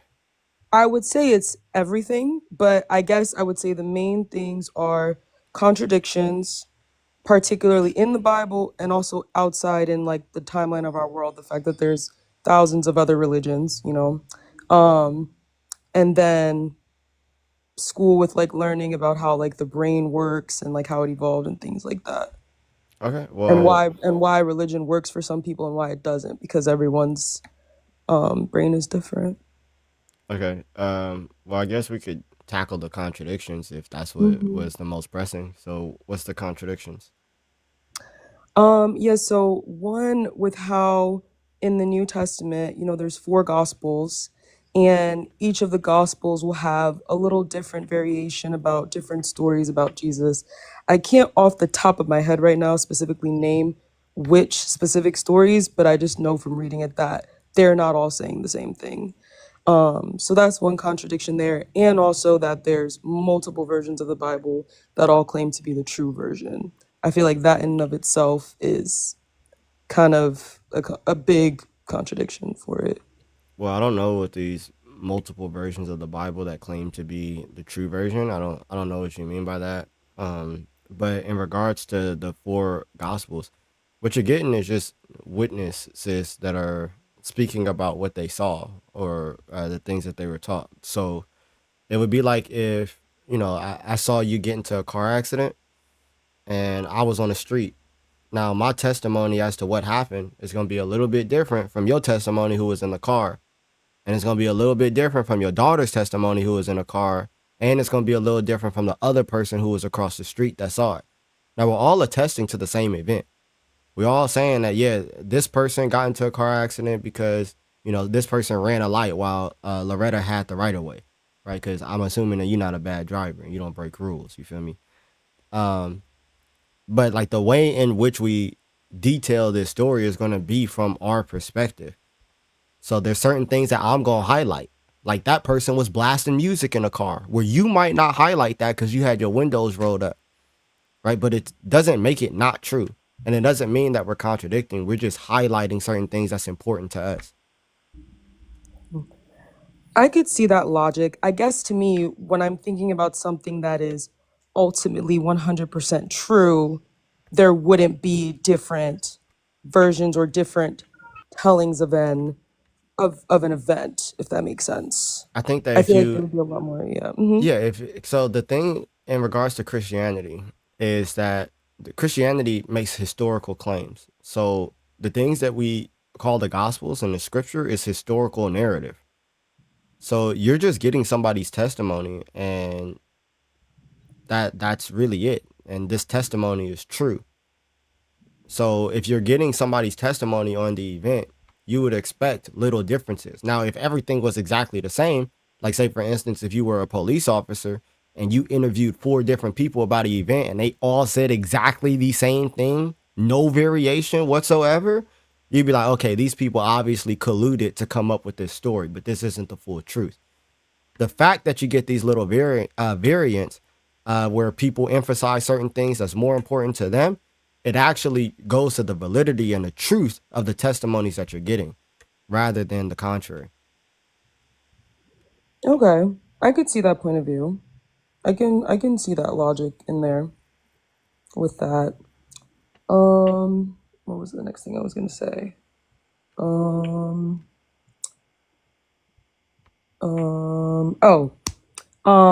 The other thing as well, I guess, aside from, because I guess I could see how, okay, like different versions today. The other thing is that the Gospels were also written down, I found out, a lot more years after Jesus existed, or Hmm. potentially existed. Well, actually, Jesus probably actually was a real person. So I'll say when Jesus existed. Yeah. So about like 100, 150 to 200 years later, I No, think no, no, no. someone writing, that's that's not true, that Yeah, the no. the Gospels weren't written. You can like there's evidence of that. You want me to look it up? Yeah. Hmm. When were the 4 Gospels written, and when was Jesus estimated to have, like, what time he existed? Yeah. So Mhm. Jesus died around 33 AD. Hmm? From the latest scholars, like the most secular scholars who are not trying to be charitable at all, they say all the 4 canonical gospels are likely written in the later half of the 1st century. So not 100 years later. Um, Not like everything is written in the 1st century. Matthew, Mark, Luke, and John all within the from 0 to 100. So Yeah, I think that's still a really long time, though. Even if it's not 200, it's like 70, 80 years is a long time before you no, write down not evidence 70, for it. 80. No, you're looking at So 30, 40 years. when was Jesus born and died? Wasn't it 4 BC? Jesus dies around 33 AD. Dies. When did Jesus? Let me check real And quick. these are like what the scholars say, but if you actually look at the evidence, like well some of the secular scholars who don't think that like prophecy is possible and everything, this is why they'll date it so late, but if you actually look at the internal evidence, the dates of the gospels are likely a lot earlier than this, from like the 60s. Oh, okay, I'm seeing now. Yeah, Jesus died. Yeah, AD 33. Yeah, but I still think, even so, an event that's so monumental to discuss the, being of the universe, I would think would be written almost immediately after it would happen, Well, yeah, rather than 50 to 60 years post a death. And I that's if think, so I yeah. think you're looking at it from the perspective of us today, right? So like today we have events happen and we have news reports about it 15 minutes later, right? Because we write down everything. People back then didn't write down everything. So yeah, a lot of them couldn't write. But what you see in the period of antiquity, so like the 1st century and before this, the gospels are the gold standard for how we can know that something is historical because of how early we get it. So other historical figures, we don't get an attestation or anything written about them for hundreds of years after. Literal hundreds of years. For some people, thousands. So the gospels of being within the 1st century, you're talking about 40 years at the latest, really, 40, 50 years after the death of Christ, and things are already written down by the people who saw Christ. And we had like, that's insane. Like, exactly. Mazi just said Aristotle, the evidence and his manuscripts that we have for his existence comes 850 years after he existed. For even some of the writings that scholars would go to attest to show that Jesus actually existed, like the atheist scholars, they'll use somebody named Tacitus, who was a Roman historian. We don't have attestation that Tacitus wrote his work for over 400 years after. And there's somebody that comes later that says, yeah, Tacitus wrote that. So the way in But which, we're also go ahead. not claiming that these people are God. I feel like there should be a higher level standard. Yeah, no. So exactly. So even if you held it to a higher level standard, what we get with the Gospels is second to none. It's literally the gold standard in regards to documents in antiquity. There's like really nothing like it, where you get something so early, so widespread, so many manuscripts. You don't get it. So when you judge the Gospels blow every other document out the water when it comes to the amount of documents that we had, how early they are to the events, the authors of them as well, and how widespread they are. I mean, okay, but I think the Torah was written before the Bible, and that also has lots of stories and stuff that's very expanded. So I wouldn't say that the Gospels are super unique to all types of, I think theological evidence, because there's the No, Torah I'm as saying well. that the Gospels in regards to its reliability, right? So how we can take the Gospels, like even atheists will say, okay, at the very least, you could treat the Gospels as historical documents because they're written in the first century. They're talking about a historical person. They give us insight about historical people and archaeology and everything like that. You can treat them as historical documents, and by the standard by which they're historical documents, they're a lot more reliable than the other historical documents. Now, you might disagree with the content of said documents, but the reliability of these documents coming from so early and having so many manuscripts, it blows all these other documents that we hold reliable out the water. Okay, I could see that. I guess the other thing with the Gospels as well is that, like, there's no specific, like, inscription or like manuscript of like who wrote them as well, like that's unknown. It Yeah, says Matthew, Mark, Luke, and John, but there's no evidence, even like how I think how you mentioned like the Aristotle, that person who did write the stuff down afterwards was like, real person, had his evidence or name stapled or there, whatever, but like no one knows who wrote the Gospels. And I think that's also something to think about as well. here. So here, I'll give you an example, right? Who wrote this? That's not my name, so I mean, this doesn't even It, maybe I be mean, it doesn't true. matter. Like, My fault. I It mean, doesn't it matter. does. We're talking about, what could be like real and what's not. And I'm saying that's not even my name. Okay. I can't see your Okay. full name on here. Okay, that's fine. Yeah, Lorette. Yeah. Lorette is real respectful. I mess with her. She's cool. Who wrote it? Who wrote it? I would assume that you wrote it. Why? My name not on it. I would assume you wrote it because of the fact that we're on this live together. You opened up a document, you're sharing your screen, and so therefore, and you are a real person that I am also looking at. Yeah. So I would say that you wrote it based on that evidence. Yeah, exactly. So this is how we know who wrote the Gospels. So the reason as to why somebody would say anonymous is because technically this is anonymous according to the standards by which the scholars would say that something is anonymous, right?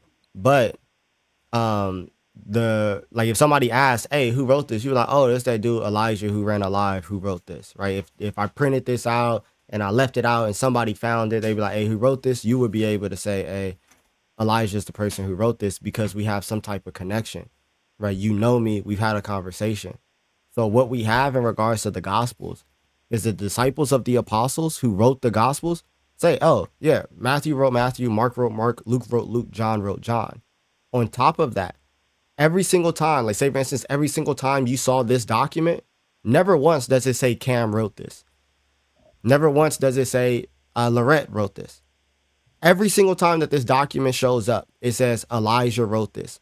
Whether it's in, I'm in the United States, you go to London, wherever this document shows up, everybody always knows that Elijah is the one who wrote it. There's no competing author. So this is how, because people didn't write the way that, kind of like the way in which we write now. I don't know if you like went to college or whatever, but you know what APA format is? Mm-hmm. Yeah, so like in APA format, you don't write in the first person perspective, right? And you don't really put your name in it, or even if you put your name on it, you'll write it in the third person, right? No, Because your name is on anything that you write. That's yeah, APA. but You it's put on the your name top. on it. It's on the top. So it's a lot like Right. so the way in which we would identify the documents would be like, oh, this is Elijah's paper. Like his name would be at the top. But technically it's anonymous if your name is not in the text, according to the scholars. So technically it's anonymous if your name is not in the text that you're writing. Now they're writing historical events and they use a literary device where they can remain objective. So they don't put their name in the text. So by the standard, most of the documents that we see is anonymous. And the Yeah, I reason don't that's think. Sorry, my bad. I didn't mean to cut you off. Go ahead. no, go ahead. No, I was gonna say I don't think that your name has to be inside of the text for it to be, saying that it's you or whatever. There just needs to be some sort of form or script or just something that shows that it was written by this. Yes, in the, let's say, specific Bibles we have today that are published, no, names aren't written within the text, but I assume whatever that first ever manuscript was of that scripture would have an inscription or something under it. And also, Not even with like necessarily, what you just, but that's what I'm I was saying. So I'm so sorry. sorry, just real quick. Yeah. And then even with like what like you wrote, right? That could also not be true. Just because you wrote it doesn't mean it's true. Yeah, Like, I'm yes, you not say I'm respectful, and nice, but I could not be. Like, no, so I yeah. don't think, yeah, it's not the same correlation, I guess I think. Go No, ahead. no, no. I'm not saying that, oh, because we know the authors, that means that it's true. That's not what I'm saying. I'm saying that we know who wrote the authors because the people who have direct connection with the authors attest that these people wrote their books. So we have like straight up, yeah, John, he was here when he wrote his gospel. The same disciple that leaned upon the chest of Jesus, that same disciple is the one who wrote the Gospel of John. But there's no evidence of that. No, yeah, we have people in the 2nd century, so right after, that are saying these things. You want me to show you? Yeah, but again, this is people in you're saying in the 2nd century, a name and a full person. Yeah, no, so that's like, what's the name? My uncle just passed away, right? And we went and Sorry we to hear sat that. there. I mean, it's cool, thank you. But he just passed away. We went to his house and we go and we're going through all his stuff, right? We find diaries and journals and stuff like that. Now, his name isn't in it, but we know his handwriting. And these journals are 50, 60 years old, right? Stuff that he was writing during the war, all types of stuff, right? Now, his name isn't on it, but we know he wrote it. And now we're able to later attest that, okay, Uncle Larry is the one who wrote these things. Now, this comes later, right? He might have wrote it in the 1950s, and I'm talking about it in 2025, right? So it comes in another century, but we're able to attest because we have direct relationship with him that, yeah, this is the person who wrote these things. And that's what we have in church tradition, is you have people who have direct relation with these people that are saying, and the reason as to why they're saying, because during the time while Uncle Larry is alive, no one is going to sit here and be like, hey, who wrote this? Right? Because everybody's alive at the time and no one's asking the question. But when he passes, now people start asking the question, hey, who wrote these things? So then you get the answers to those questions in church tradition when they're writing the letters back to these people who are coming up with different gospels saying that other apostles wrote things. They're like, no, these are the people who wrote these things, and they're just clearing up the matter. And we have those historical documents. Okay. I guess maybe I'm not following or seeing because like, okay, so for instance, right, like the first I think the first history of like the gospels or just even certain New Testament texts comes from the Dead Sea Scrolls, right? And how, they were That's found not the like New Testament. That's the Old Testament. Oh, it's the Old Testament? Yeah, Dead Sea Oh, Scrolls don't really? have I didn't the. know that. Yeah, Dead Sea Scrolls don't have the New Testament. Oh, okay. I didn't know that. My bad. Well then, okay. Even I guess I see what you're saying, but even with the example, for example, I mean, even with the example with your uncle, there's more distinct markers showing that it's him. I would say handwriting that you can compare to other texts that he has written is more evidence than this person said that they saw this because they knew that person wrote it down. Like, you know what I'm Yeah, that's what I'm saying? saying. Yeah.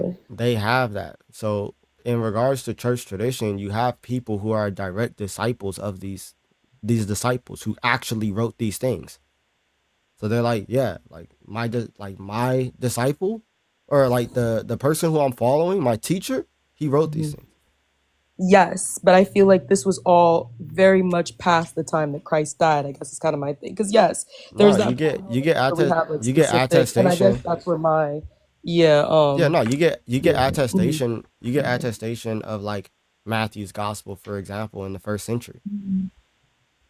This isn't far past the time. This is still in the first century. Like Papias talks about it. Okay, all right, I could see that. I see your point. I think my other thing as well with the Bible, or why I wasn't Christian, was also some things in like the Old Testament. Like when I was reading, I think Deuteronomy, I believe, is the one with most of the laws. Yeah, Deuteronomy, and there were just some laws in there that just really didn't strike me as something that would come from an all loving, all powerful God. It seemed more of something that would be man made for an influencer to have certain power to keep a society running. You know, it didn't really sound divine. If that makes sense. So that was another reason for me as well with Uh, that. do you have an Mhm. example that you want to go Yeah, over? Or? sure. So the one that I always remember is the one that, trying to be as PG because TikTok, but the one that talks about like grape, like how if a man was supposed to grape a woman, that they would have to make it up by marrying them to restore like honor. Mm-hmm. And that just didn't really seem like something to me that like an all loving or powerful God would say. It sounds like something a human would say to justify something. And this is Uh, supposed to be the word of God. yeah. So here, I'll pull it up. Deuteronomy 22:28.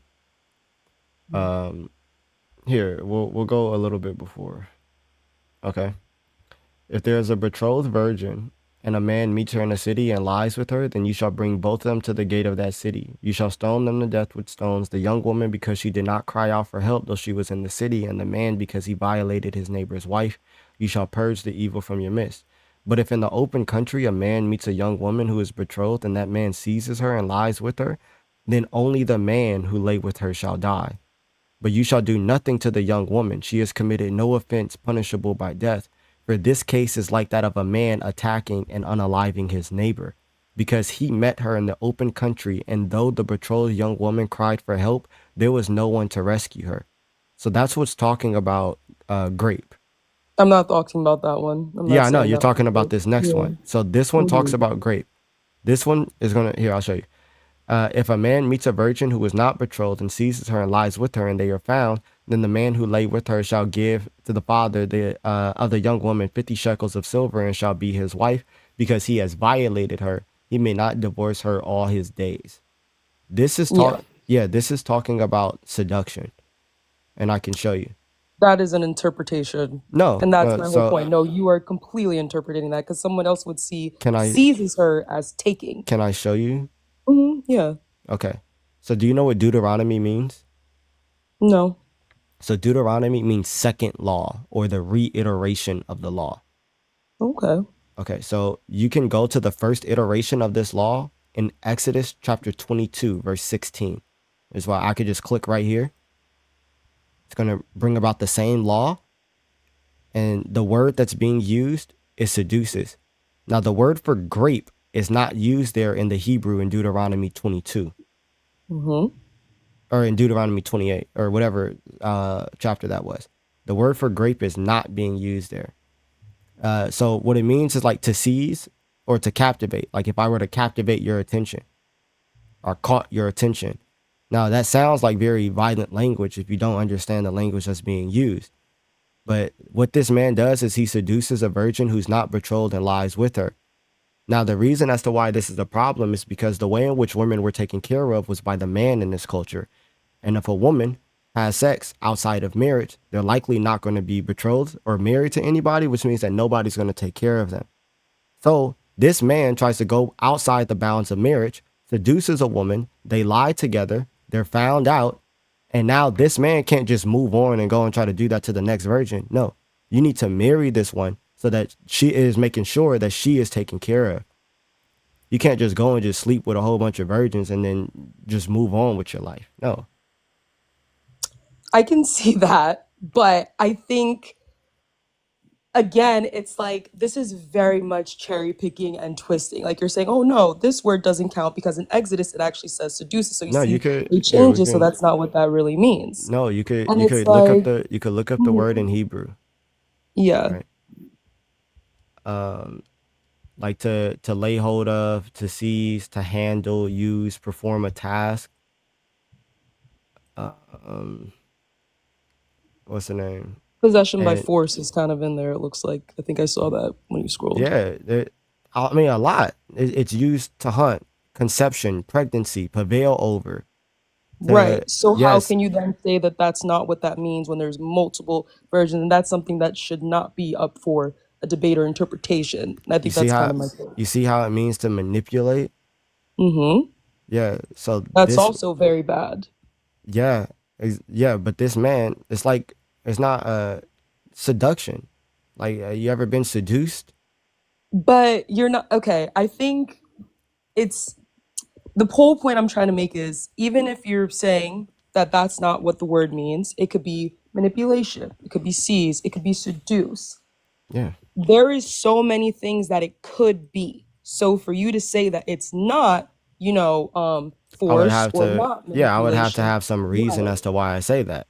I Right. agree. But just because you have reason doesn't mean it's true because you're interpreting is what I'm saying. And something No, like that should I'm, not be up for interpretation. no, okay. So the word for grape and the word for seize, so to capture a woman's attention or whatever, are two completely different words. If they meant grape, they would use grape. Now, I'm not just bringing an interpretation out of my behind. I'm going to the first iteration of the law in Exodus 22, where this exact same instance is being talked about, and it literally says seduction. So then why is it different in Deuteronomy? They're just reiterating the law. They So they're still reiterating different things. That no, is a they're using the same word. They're getting forth the same idea when it talks about but they're not because I'm confused, and that's what I'm saying. This isn't yeah, clear. when it talks about seizing her, right? Mm-hmm. It means that you seduced her or you used your charm or whatever to get the things that you want. That's just what it That's means. your interpretation because That's even like you not, said I when you just, looked up, but when you looked up the Hebrew word, there were multiple meanings of what that word could mean. You know what I'm saying? So I think that by default means like um you don't actually aren't clear on what that's saying, and I think that's something that shouldn't be murky. It shouldn't be up for interpretation here, I'll because go that's to how the, unfortunately, yeah, you would end up having people twisting that and using that in a terrible way. And I think something that's so pure yeah, as the word of God shouldn't be able to be twisted. And I think that's just some of my people, logic behind that. yeah, people twist anything. Right, No but matter things how, also don't claim to be true in the word of God, is what I'm saying. yeah, so what it means to be the word of God means that these things are useful for teaching. Now, the law and the way in which the law was read and understood isn't like the way in which you would understand the law like today. So the law or the Torah, it means like wisdom, right? Or teaching. So like you would Hmm. use this kind of like as a ground, and then there were judges that were put in place in order to properly judge between the situations. So you're not just taking this as a prescribed word code of laws, because the law doesn't like it's not God's perfect statute, but it's God meeting broken people who are super lost in the flesh to sit here and try to get them on the way and learning the proper ways of God, but they weren't able to bear the burden. I can show you the different words between grape and seeds. Because if that's what they meant, then they would just use that word. But if also that's not what they meant, why wouldn't they say, you know, something way less, I don't want to say manipulative, but something way less, I don't know what's the word for, I can't find the right word right now, but Yeah, so Lorette, mm-hmm. the Jews would have had like Exodus with them. So they wouldn't just read, like what you're assuming is that, oh, they just read the book of Deuteronomy and then go with it. Like they would not have done that. They would have read both the laws in Exodus and Deuteronomy and would have seen that, oh, it actually means seduction. And how do we know this? Because we have the book of Judges, we have the book of First Kings, which tells us the history of the Jews.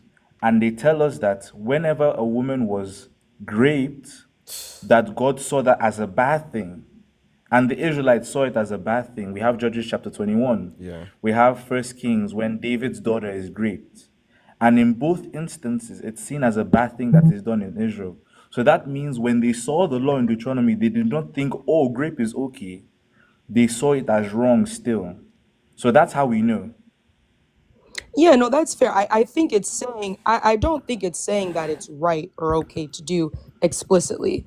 I think obviously by saying, you know, you're going to give some form of payment or the shekels No, they is put trying to make them. right of a No, but wrong, I'm They right? put saying them that to I'm saying death. that they didn't even think Yeah. that was like when somebody gripped somebody, the Mhm. Israelites thought unalive them, Yeah. unalive the grapist. They didn't think, oh, let him go and pay the father 50 shekels. Yeah. So they never saw that law as prescribing what to do in a grape situation. They rather saw the law in verse 24 and 25 as relating to that when you unalive the man because the woman hasn't done anything wrong. Yeah. So that's what we're saying. Like, it's not prescribing that for rape, it's prescribing that for seduction. Yeah, And we no, see that. yeah. Oh, sorry. I'm sorry. Continue. I apologize. And I'm saying that we also see that because the word used in Deuteronomy chapter 28 is also used when Joseph and Potiphar, that's Potiphar's wife, Potiphar is trying to seduce Joseph, and that word is used there. And also, when God is saying that I'm trying to turn Israel back to me, he also uses that same word. So, in every context we see about love, that word is used to mean seduce or convincing. But when we see the word in verse 26 to 27, which actually means to grape, we see it used in actual grape verses in the Bible, like the David's daughter being raped. That word is actually used. So we're not just interpreting, we're going based on, oh, how does the Bible even use this word in the Hebrew? And that's what the Jews would have done when they received this text.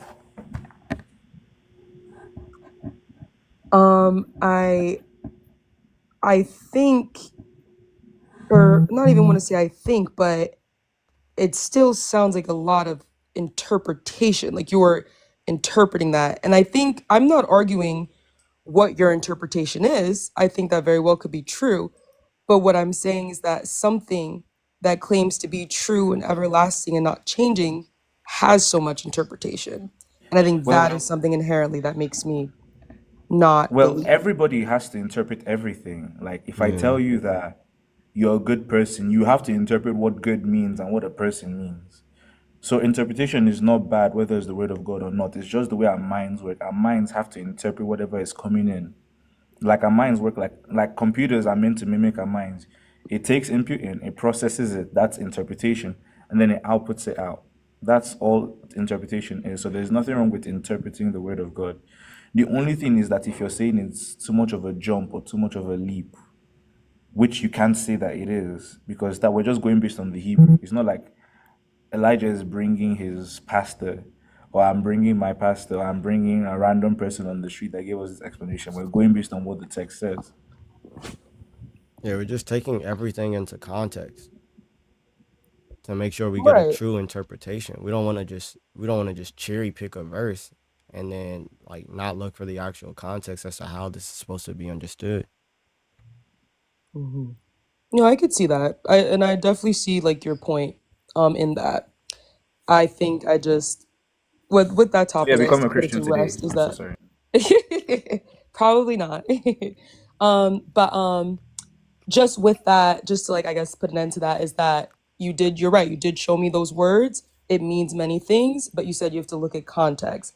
I guess my fundamental thing is something that is true should not have to be looked at in context, because there's other things in the Bible that are said to be like explicitly true, you know, like that's not up for an interpretation, but Right? this is, you know what I That's mean? Okay. like me So saying yeah.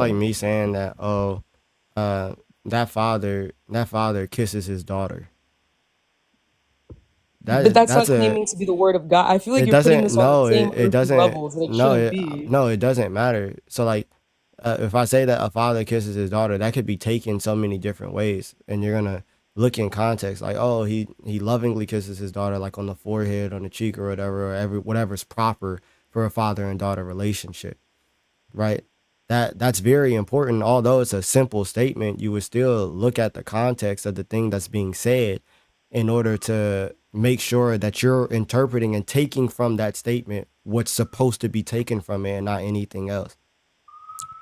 Yeah. Yes. Laurette, what was your Mm-hmm. major in university? Neuroscience. Neuroscience. Did you Mm-hmm. ever do like modulus mathematics? I don't think so, just 'cause I'm not familiar with that term. The most math I did was calculus. That was it. Okay, so like modulus mathematics is essentially just a way to do math that's in different bases. So I don't know if you know anything like base 10, base 5, base 6. Those are just different ways to count numbers in math. You can go check this up. But if you do 2 plus 2 modulus 2, the answer is going to be 2. Now that's a true statement, but you can't just, oh, you say, oh, 2 plus 2 equals to 2. That's wrong. It's not wrong because the context is that there's a mod 2 attached. So you now have to interpret it. Oh, that means, well, that's why it equals 2. But normally 2 plus 2 equals 4. I'm just using it for anyone who understands modulus mathematics. Mm-hmm. Hi, woman. Anyways, for anyone that understands modulus mathematics, that's just what it is. Like, so that's why context is always important. In anything that is true, context is still important. Even in math, even in science. Even when you say, for example, the speed of light, you have to add context. Or are you talking about the speed of light in a vacuum? Are you talking about the speed of light in water? Are you talking about the speed of light in anything else? Like, true things still need context. That is true, I guess.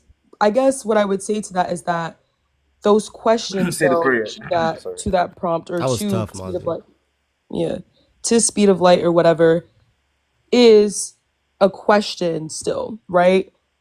Versus the same thing like in Deuteronomy, it's that I don't think it should be like a question of, hey, like this act or something happens to a woman, like how are we gonna go? Like it just seems like something an all-knowing, powerful God would have a direct And you no. know And you're right, I what? don't That claim to was know how actually God never a thinks, but I'm just question telling you my because reason I'm why. saying that was Yeah, never a question because yeah. nobody up until the 21st century or the 20th century ever interpreted that as grape. You will not find not one like scholar from the first to the 20th or the 19th century that ever saw that passage as referring to grape. Everybody knew, if you go and search the scholarship, if you go and search it, everybody knew it was seduction. It's just recently people have started saying that it's grape. So it was never under dispute until now. So it would, if you want to go at that route, then it will still make this verse from the Word of God. Give your life to Christ. I'm so sorry. I'm actually so Um, sorry. okay, I see. I'm so sorry. Please. It's probably not. But I think I would maybe have to disagree with that. I think just because there are versions of the Bible that do specifically say that word, and so therefore that is So their then interpretation that they got from the Hebrew check word. when those Bibles are written.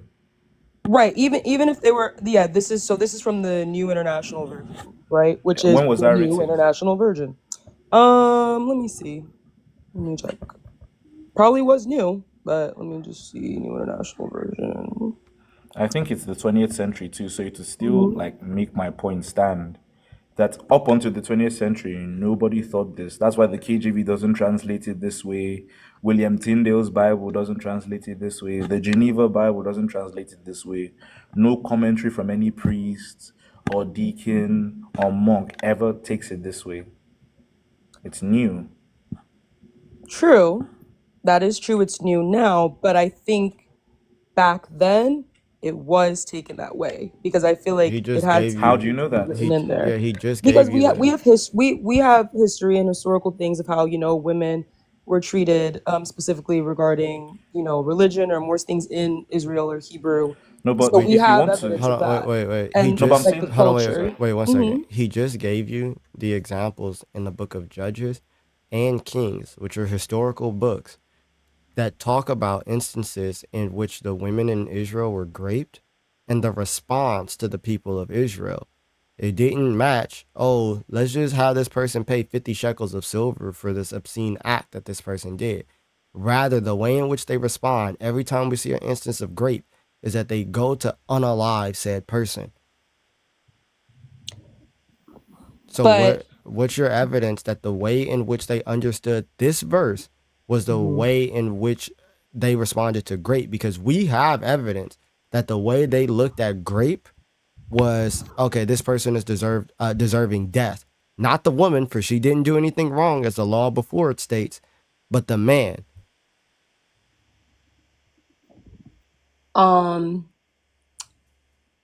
I think the evidence, I guess, is that that didn't happen in every single instance of it. Like it wasn't like something Do you have could an be example? considered.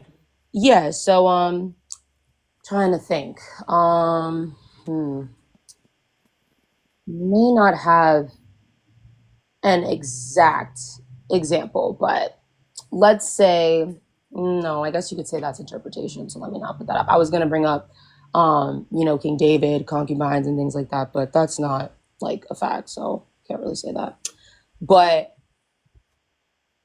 I would just say that there's other times where, like I said, in that specific verse, how I guess you could say it's not completely a grape because it's not a resulting in a killing, but I think it is up for interpretation that it could be that because there's other words for it in the Hebrew translation. And so therefore, Like what? if there's other words for it, it could be interpreted as I think this that is terrible, but you can pay for it with silver to make up for it. yeah, I think that you would have to prove that claim, right? So it seems like you're just so far on one side that you're not being genuine with the evidence that's being brought forth.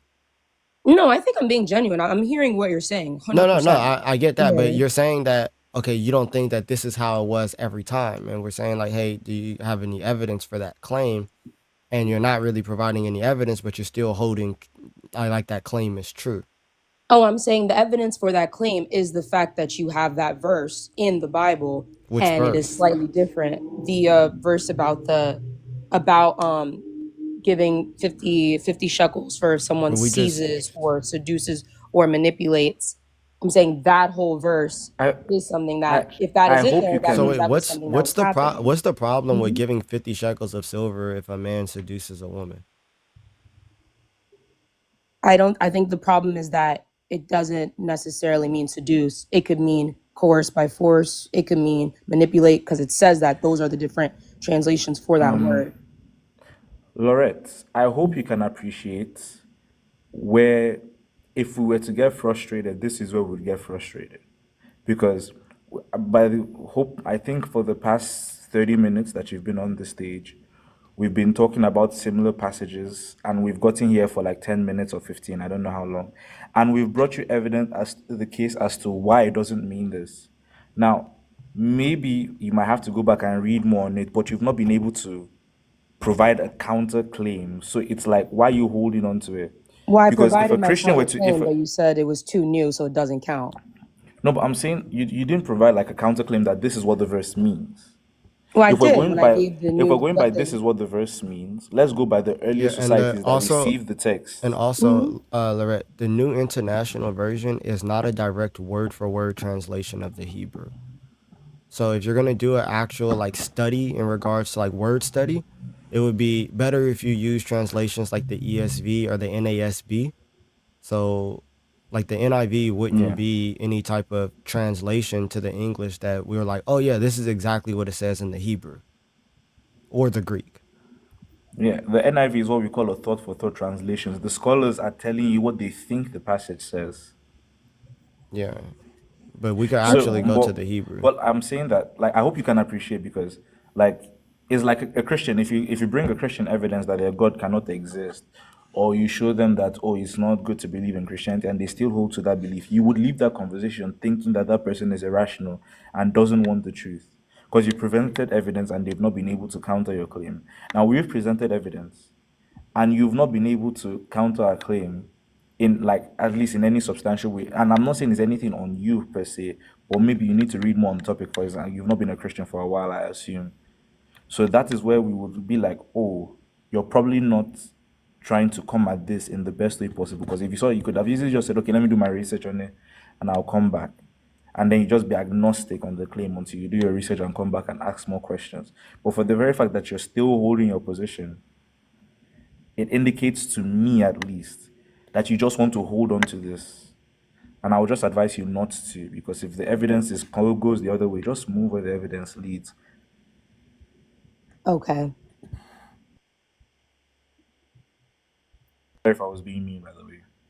No, it's not. It's just no, you weren't being mean. It's just I think you have a version of evidence, and I also think I did present things, but if they're not, that's fine. We can move on to a different topic. That's okay. I mean, I think if that's something that you're stuck up on, then go look more into it.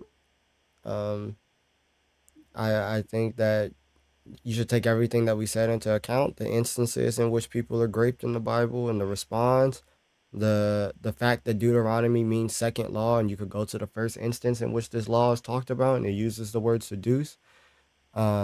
The law right before this in verses 25 or 23 down also talk about an instance of actual grape and what's to happen to the man when this happens. I think you should take all those things into account, look into it if this is a thing that's actually holding you back from being a Christian, and then if you have more questions, come back.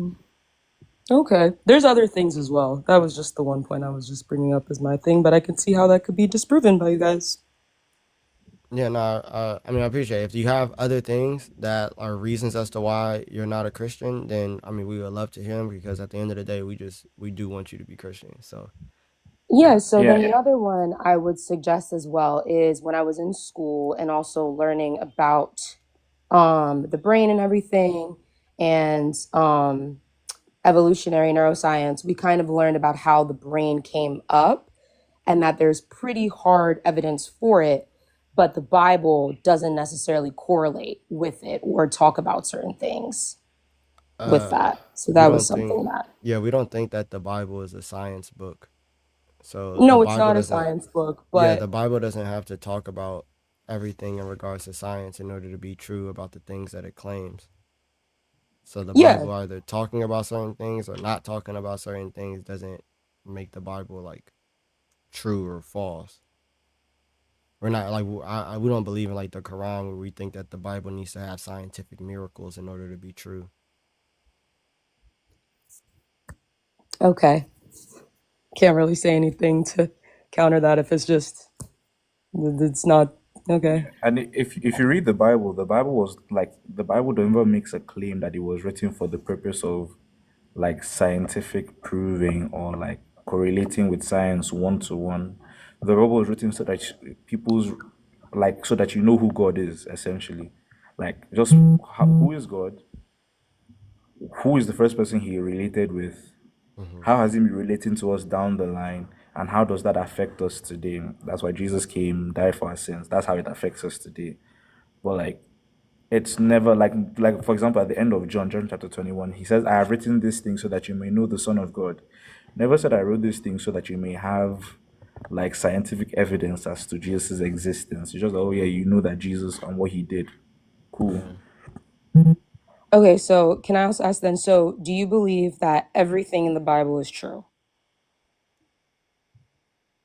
It depends as Yes, to like, Yes. everything in the yeah, Okay. Bible is true. there's Okay. different So ways of then, like, so there's mhm. different, obviously there's going to be different truths, as in like historical truths or spiritual truths and things like that.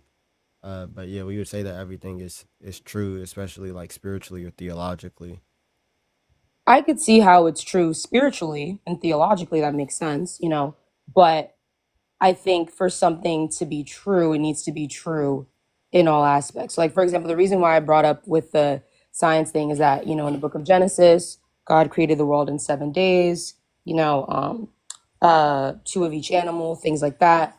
Like, we kind of know with like evidence of today that like that could not be true. Yeah, so And the we could say, purpose, okay, yeah, God didn't mean to say that for it to be true. But then I feel no, like you have to see how that would be something where someone would be like, but how is that not yeah, so correlating as this is only true? that's Yeah. just your that's your interpretation. So one, the reason as to why Genesis 1 and 2 are written is kind of as a polemic against the other creation narratives that were going around.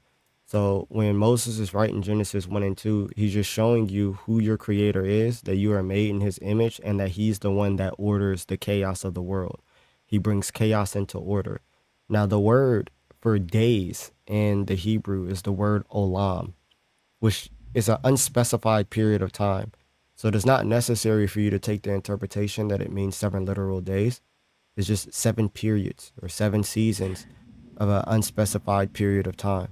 Yeah, and even us in English, we have that understanding of the word day. For example, if I say that Kobe was good in his day, I don't mean that Kobe was good for 24 hours. Like, I mean there was an era where Kobe was good. So even in our language, day doesn't necessarily specify 24 hours. It can just mean an era, a period of time. So that's the same way that Genesis 1 is talking about. Because if you read Genesis 1, it says, in the day God created the heavens and the earth. But Genesis, I thought you just said God created it in 7 days. But then Genesis puts the whole creation period into a day and olam. It's just a period of time. Okay. I could see that with that answer saying that it's not necessarily specifying time, so we can't hold it to that accord. The other thing I'd say, I guess maybe the more concrete things it says is how it created 2 of each animal and how created 2 people, Adam and Eve, right? All right, let me just dip. Elijah can do this. I need to go do some other things. Thank you so much, Lawrence, for As the soon calm as soon as you conversation. saw as soon as you saw a little affection, you just gonna leave. All right, A little Mozzie. of, little, no, bro. Nah, yeah, I could tell you busy. I appreciate you coming up, bro. You was cooking. God bless you, man. Oh yeah, I forgot you'd be jealous. Yeah. All right, but go ahead. Yeah, I was just saying that the world came from or created 2 animals or 1 of each animal and then 2 people, Adam and Eve, right? So I guess you could say, I guess that that's just, symbolic and not necessarily true. But I'm looking at it as the Bible is saying that that's true because that's what it said. But we have evidence today to show that we have lots of genealogy to show that we didn't just come from 2 people, and also the 2 types of animals. We could Isn't also see with that isn't evidence. there? I'm not too big into Mhm. biology, but isn't there like a like don't they trace the mitochondria back to one single woman? No. Okay, maybe Mm-mm. I let me Yeah, check. no. No, yeah, no, not traced to one single Let me see. woman. Just the fact that was female DNA, not necessarily that it came from one woman, if that makes sense. I don't know how to put that in a better way. Yeah. Let me see. Maybe yeah, I don't know. I don't do too much into like biology and stuff. Hmm. Yes, all humans alive today can trace their mitochondrial DNA back to a single woman, often referred to as mitochondrial Eve, who lived in Africa roughly 1500 to 2000 years ago. That is because the mtDNA is passed down exclusively through the maternal line. My fault, you can't see. Hmm. Um, this is just the AI overview, but I'm sure we could find the source.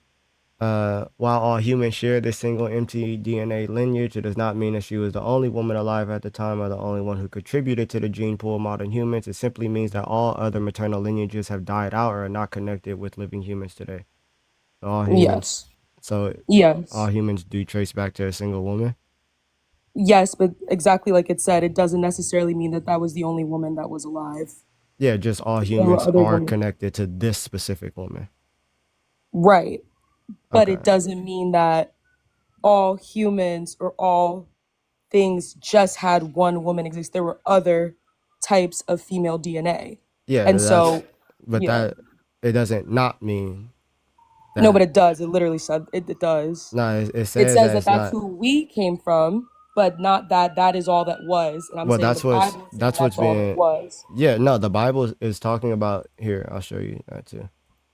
So the Bible, if you go to Genesis chapter 4, this is after Not the. denying everything. It's not No, amazing no, no. evidence, guys. Yeah, if you go to Genesis chapter, uh, hold on. Oh no, no, Genesis chapter 3, I think. You'll notice that we're following a very specific line of people, and that's what's being talked about. Um,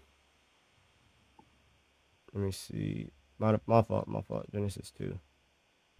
So notice that when it talks about Genesis 2, after the creation of the seventh day, it says, these are the generations of the heavens and earth when they were created, and in the day that the Lord the God had made the heavens and the earth.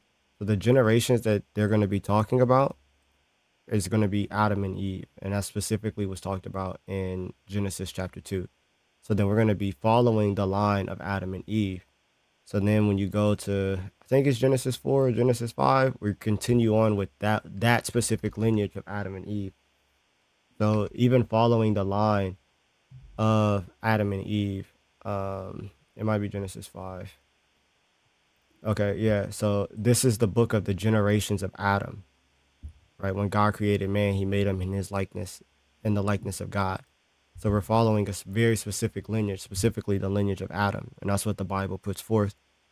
So, I mean, Oh, okay. Okay. biologically, that Oh, would make okay. sense Then too. that actually then will I'll conclude with that, because my whole point is that there were other humans besides Adam and Eve, and I guess that's basically what the Bible is saying. It's only documenting Adam and Eve, but there were other generations of human beings or things, correct? You could say, you could have that interpretation. It wouldn't change anything. Thank you so much, Slim. What? Okay. Somebody just gave me a gift, but No. I was saying it wouldn't change anything, the interpretation or whatever. yeah, Like like if you have the that's true. interpretation that there are other human beings. So like some people have this interpretation, right? Where you get to Genesis chapter 1 verse 26, for example, right? And it says that God said, "Let us make man in our image after our likeness." So God created man in his own image, in the image of God he created them, male and female he created them. Right? God blessed them and said, "Be fruitful and multiply." Some people take this to mean that human beings, just as a whole, was created. This is how some people take it. And then in Genesis chapter 2, God creates specifically Adam and Eve in the garden. So he creates the Garden of Eden, and he takes man out of the dust of the ground, and he takes woman from the rib of the man that he created. Some people take that interpretation. Like it's not going to change that we're following a very specific line. These people were put in a place to be pretty much the king priest of the land, because they were in the Garden of Eden and they're supposed to tend to that land. And through this line is how God is going to save the world after they sin. It's not going to change anything. Okay. Any more questions, or are you good? No, I think that's it with that. My point was that it was saying all human beings or all people on earth came from just two, and it's not saying that. So then I can't use that as a contradiction. Okay. Well, if you have any more questions, feel free to come back. God bless you. I really do appreciate you. And I didn't get all loud and rowdy with you, right? No, you didn't get loud and rowdy, but I definitely think some of the accusations of I'm being stubborn, I don't want to believe, I think you should also see that on yourself as well. That's all, because I never came across as stubborn or anything. I just want you to No, realize I that. don't. I didn't know if I called you stubborn. I apologize. I didn't. That's not what I meant. So I Okay. am sorry on that. But God bless. Okay.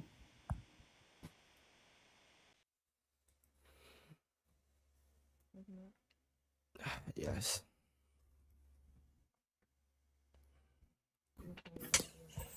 Hello. Hey. So I only have one question, right? Uh-huh. And it was about the verse about the Amalekites. You know that verse. Yeah. So can you explain, like, Hmm? what do you think about that verse? Probably less. Are you talking about 1 Samuel 15? Yeah, 15. Okay. So in 1 Samuel 15, there's a way, and yeah, make sure, yeah, we both got to lay in it. But yeah, so there's a way in which people talked back then about war, and we see this throughout archaeology and history. Let me ask you, are you a Christian or not? No, I'm not. Okay. So there's a way in which people talked about war back then, and they used a literary device called hyperbole, specifically when talking about war. Oh, So so it's a hyperbole, so that doesn't count. it's hyperbole. Like, so what But God, all God is, yeah, all God is saying is to go in there and have a strong victory, a commanding victory. mm. That's just So the like, way in which they talk back so then. like, what part of the Bible is hyperboles and which is facts? Well, we can know. Well, like, I mean, everything is fact. That's like if me and you, we're playing basketball on the same team, right? And we in a, there's game 7 coming up. And we like, hey man, we need to go out there and kill them, right? Obviously, we're not talking about going out there and unaliving a team, but in the context of the thing that's happening, we're over exaggerating our language to say that we need to have a commanding victory. Right. So So it's okay, true so that we do need to go out there and have a commanding victory. Just the language that we're using is like it's specific to the context, the mm. cultural context, all those things. So you're saying that God is claiming that they want to win a victory in a war by saying to not spare any of the Amalekites, to kill all men and women and children and infants and cattle and sheep and donkeys. And that's a hyperbole saying that they should win a war? Yeah. You want me to show you another example? I Nah, could I was just showing, like, I just wanted to show, like, the guests how bad faith you are. That was no, just I like, could. So here, there's reason as to why we say this, right? So there's things like the Monete Stele, right, which is an archaeological inscription where we actually see Israel being talked about during this time period. And one of the things that they say in a Menepte Stele is that Israel is no more. It's laid waste. Now, obviously, that's not like literally true, but this is the way in which they talked about war. So when you see people talk about their victories in war in history, this is outside the Bible. This is yeah, archaeological evidence. I Hold on. wasn't the one that claimed to believe in the Bible, though. Yeah, Naturally, you no, did. but I'm showing you that you can't remove things from its cultural context. So when they're talking about war, you can look at how other nations talk about war during this time, as well as how Israel talked about war, and you can see that they use a literary device of hyperbole. This isn't bad faith. I can show you other times in the Bible, and I can show you outside the Bible that people talked about war like this. That's why I asked, do you want me to show you that?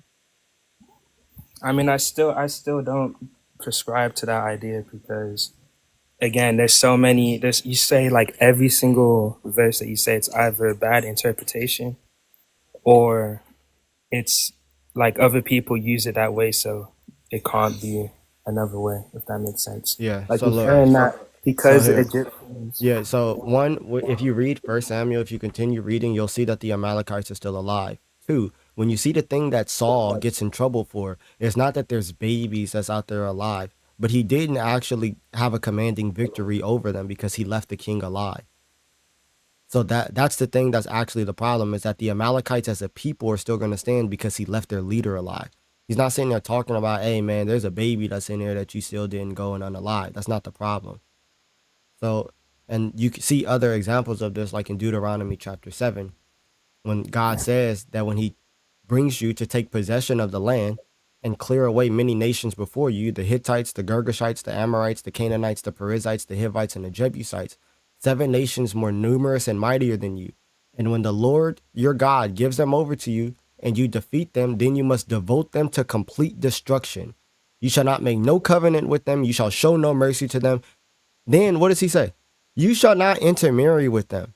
How would I be able to intermarry with them if I just completely destroyed them? Oh, maybe this is an over exaggeration of language that is being used to show that you're supposed to have a commanding victory. So even after the war where you've devoted them over to complete destruction, you're still not supposed to intermarry with them because you're not just going in, unaliving innocent children. It's not what's Do being you see talked how about. far like you have to go though? Like if I was to just read the book as it says, you're not gonna do all that stuff just to I would understand it. if I'm reading the book as it says, I'm gonna read Deuteronomy first. So I'm gonna have the context of how people are talking about war. Why would I just start in First Samuel? That's dumb.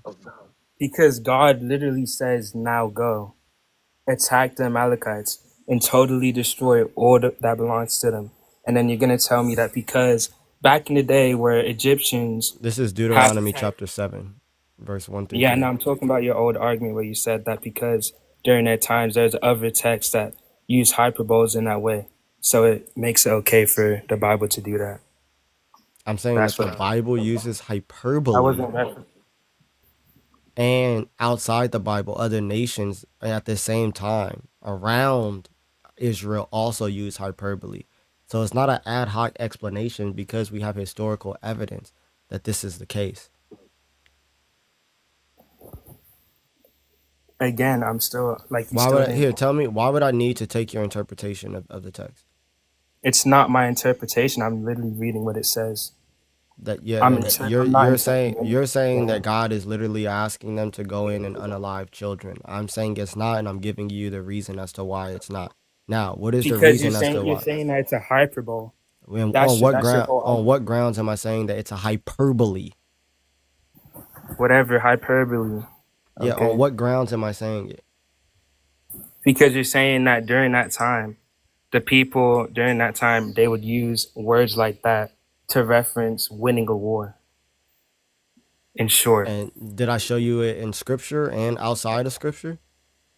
yeah, but don't you can do the same thing the same way that you was with the old guest and just explaining how I mean remember, but So there is here, hold on. definitely If I'm showing you that there's reason for this interpretation, that this interpretation is taken in scripture and outside of scripture, then how am I being like fallacious in having this interpretation? because you can do that thing with like every single contradiction in the Bible. You can go and pick a different verse and say, oh, because he's done it here, you can do it Are over here in this you other said part. that if you just point out a specific verse and then put it in its proper context, then it would resolve the contradiction? That's what you're mad about? No, I'm not mad about it. I'm just saying You're saying that that, hey, any you do that with contradiction, every you single. said any contradiction that I bring up, I'm just gonna go and put the verse in the proper context, and then it's gonna resolve the contradiction. Because it's not really the actual context. Because you're basically just saying that because in another part in the Bible it Here, says show me in First Samuel where a child was unalived. it's not it doesn't say that. I'm saying that that's what God told the person to do because that's what the text says. So you can't show me where a person was unalived. What did No, Saul did my Saul argument my hold on, wait. argument is Did Saul get in trouble for not unaliving a child? that's not my argument. My argument is just saying that because God told people to do that, a God that says that killing isn't good would not tell someone to then That's not what God says. Where does God say that? murder allowed in the Bible? What's I murder? thought that was a sin. Murder is an unjust killing. Oh, so if it's a justified killing, then that's okay. Is it justified to kill children though? I don't think so. Show me a child being unalived. I didn't say that they were unalive. I said God told him to. Okay. So here, tell me this. What's the reason as to why the Amalekites are being attacked? I don't like you can say, oh, it's fair to kill the adults, whatever, but the children didn't do anything. Sh- there's no children that was unalived. And you literally said that there wasn't any Amalekites that are unalived either. I never said that. That's not well, people in the chat said that, but anyways, you didn't have to say that, but my whole point was that God told them to do that regardless.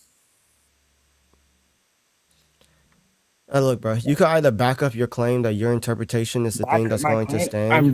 I'm reading what he said. This is God's words, is it not? Yeah, and what am I saying to you? Lying on how am I lying on chat when I'm reading the text? Yeah, no one said that the Amalekites weren't unalived. You said that the chat said that. Nobody in chat said that. I can scroll up for you if you want me to. But I'm not gonna have. Do you want me to do that? I want you to give like some reason as to why I should take your interpretation. Because it's God's words Himself. If I'm reading that verse, now go attack the Amalekites. Is that When not a command? when Is that God not a is that not a command when from God? when God says that like he smiled or he was grieved or whatever, you think That's that we not the same. no, but that's literally God saying that though. If I tell you to go do something, what is that? What is that? No, but I'm saying that it's literally God saying that. So like, am I just supposed to take that literally, or am I supposed to put it in its proper context? Again, I didn't say that God's saying that He was smiling means that He's actually. I Yeah. don't So even what you read have anything in the in First Bible. Samuel 15 is God speaking to people in a culture and language that they He's understand. commanding them though. He's speaking to them in a culture and language that they understand. Say for example, if God came to me and we playing a football game or whatever and says, "Hey man, you need to kill him. Leave no man standing." I'm not gonna sit here and think that he mean that I need to pull out a blicky and get Is to the Bible blamming. not supposed to talk for like the whole world though? Are we not all supposed to understand that? No, you can understand it, but this is Yeah, but particularly you're saying that He's talking only specifically to the yes, Amalekites yes. He's for speaking them to particularly understand it. yes. The But I'm Bible, reading. But I'm reading it right now, right? the Bible is Is He written. not Hold trying to on, speak hold to on, me as hold on. well? The Bible is written for us, but it's not written to us. The Bible is written to a specific group of people. Okay. So when you're seeing God talk to a specific group of people, you need to have that culture in mind. Now, you can learn lessons from how he interacts with that specific group of people. You can learn things about God and his character and why he's reliable and things like that. But it doesn't mean that it's written to you in your 21st century context and language. No. So if again, I'm gonna say the point about a command, right? If I tell you to go do something, what am I telling you to do by saying to go do something? I don't know. If I tell you to go kick rocks, right? Do I literally mean go kick rocks? Or am I telling you just get out my face? No, but you do realize by the words "now go" that's like a command, right? In the context of that verse by itself, it's a command to do something. It's not. He's not saying like. I mean, you tell me if God speaks like that. Like, is there another place in the Bible where He commands people to do something and it's like a hyperbole? Yeah. Can you tell me one and explain how it's similar to this? And when the Lord your God gives them over to you and you defeat them, then you must devote them to complete destruction. You shall make no covenant with them and show no mercy to them. Then what does he say? You shall not intermarry with them, giving your daughters to their sons or taking their daughters for your sons, for they will turn your sons from following me to serve other gods. So just when he says that you're supposed to devote them to complete destruction and have no mercy on them, he also says don't intermarry with them because this is what their daughters and sons are going to do. So I'm still kind of confused on like how you're supposed to compare that to him. Like I would understand if you was explaining like the first part about the destruction being like a hyperbole or If whatever. I tell you to go out there and kill everybody on the field, leave no man He standing, didn't. He didn't and say that. He didn't hold say on, on the field though. bro. He's saying the nations, the Hittites, the Girgashites, the Amorites, the Canaanites, the Perizzites, all these nations. When you go in there, destroy them, devote them to In complete a this. war, what's the Yes. context of it? Okay, so again, he's telling. So that's exactly what I'm saying. He commanded them to go kill the children and infants too. Okay. And then what does he Are you say? saying that he was just exaggerating that part, but not the kill them? What does he That say? doesn't make sense. Oh my God.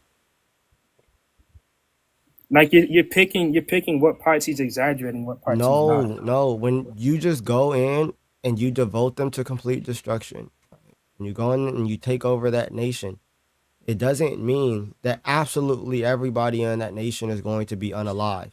The only thing that's actually being communicated is to have a commanding victory.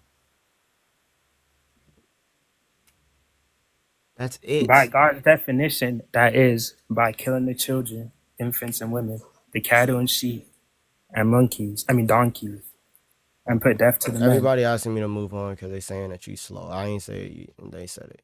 So I mean, I only got 7 viewers on YouTube. I got a fight to keep them, bro. Ain't nothing I can do about that. What's up, my brother? What's Peace, blessings. God bless you, brother, for letting me hop on.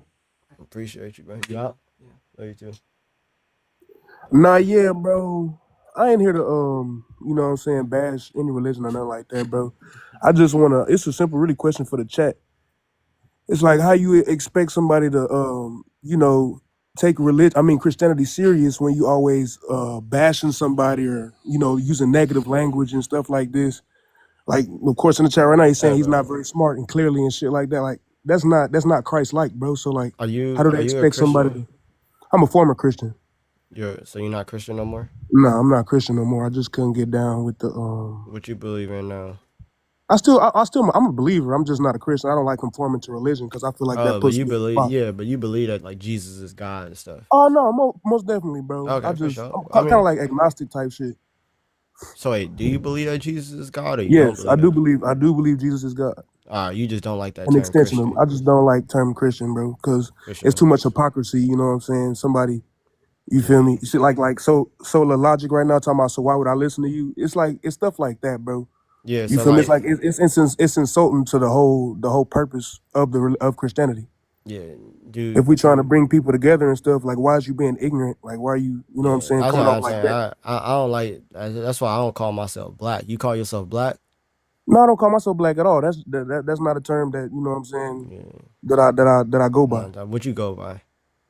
I just go by my name. You know what I'm saying? We all down here together. Ain't no race. Ain't no race to you, huh? It ain't You no a Israel. it ain't no race war here, bro. Like we Yeah. all in this together, So bro. when you be filling out the forms and they be like, "What race is you?" What you put? Other. You Other. that brother. You feel me, bro? That Just brother put other. other. Can't put you in no box, huh? And then you got psychology, like, you know what I'm saying? It's just I just want to come up here and say stuff like that, but And that's hold really on, wait. What it say on your driver's license? no driver like I mean on my driver license obviously say African American, but you know what I'm saying?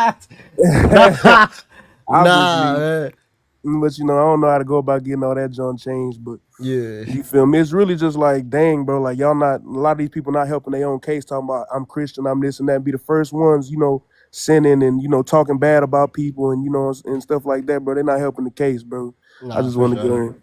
Nah, it's cool. I appreciate you. Keep following Christ though, bro. God bless. Nah, for sure. All right, bro. You wanna spread the gospel to one of these folks? Hello? Hello? Oh, bro, you sound too young, bro. You can't. You gotta be at least 18. Okay, sure.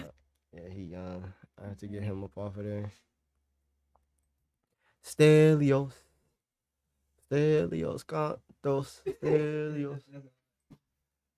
Stelios Cantos. Yeah, el gato, es mi corazón. El perro, el perro, el perro es muy muerto. See. People under 18 can watch though. Yeah, you can watch. You just can't come up here because then TikTok gonna get me chopped. Oh my goodness. I mean, this is 2 hours and. They said he's too young to receive Christ. Let him talk to you. He too young. He not too young to. Yeah, nah, I believe that. It's just TikTok. Like maybe if he come up on YouTube, maybe I'd be able to. But TikTok, they be like, nah. 2 hours ain't nothing. 5 more to go. Y'all wildin'.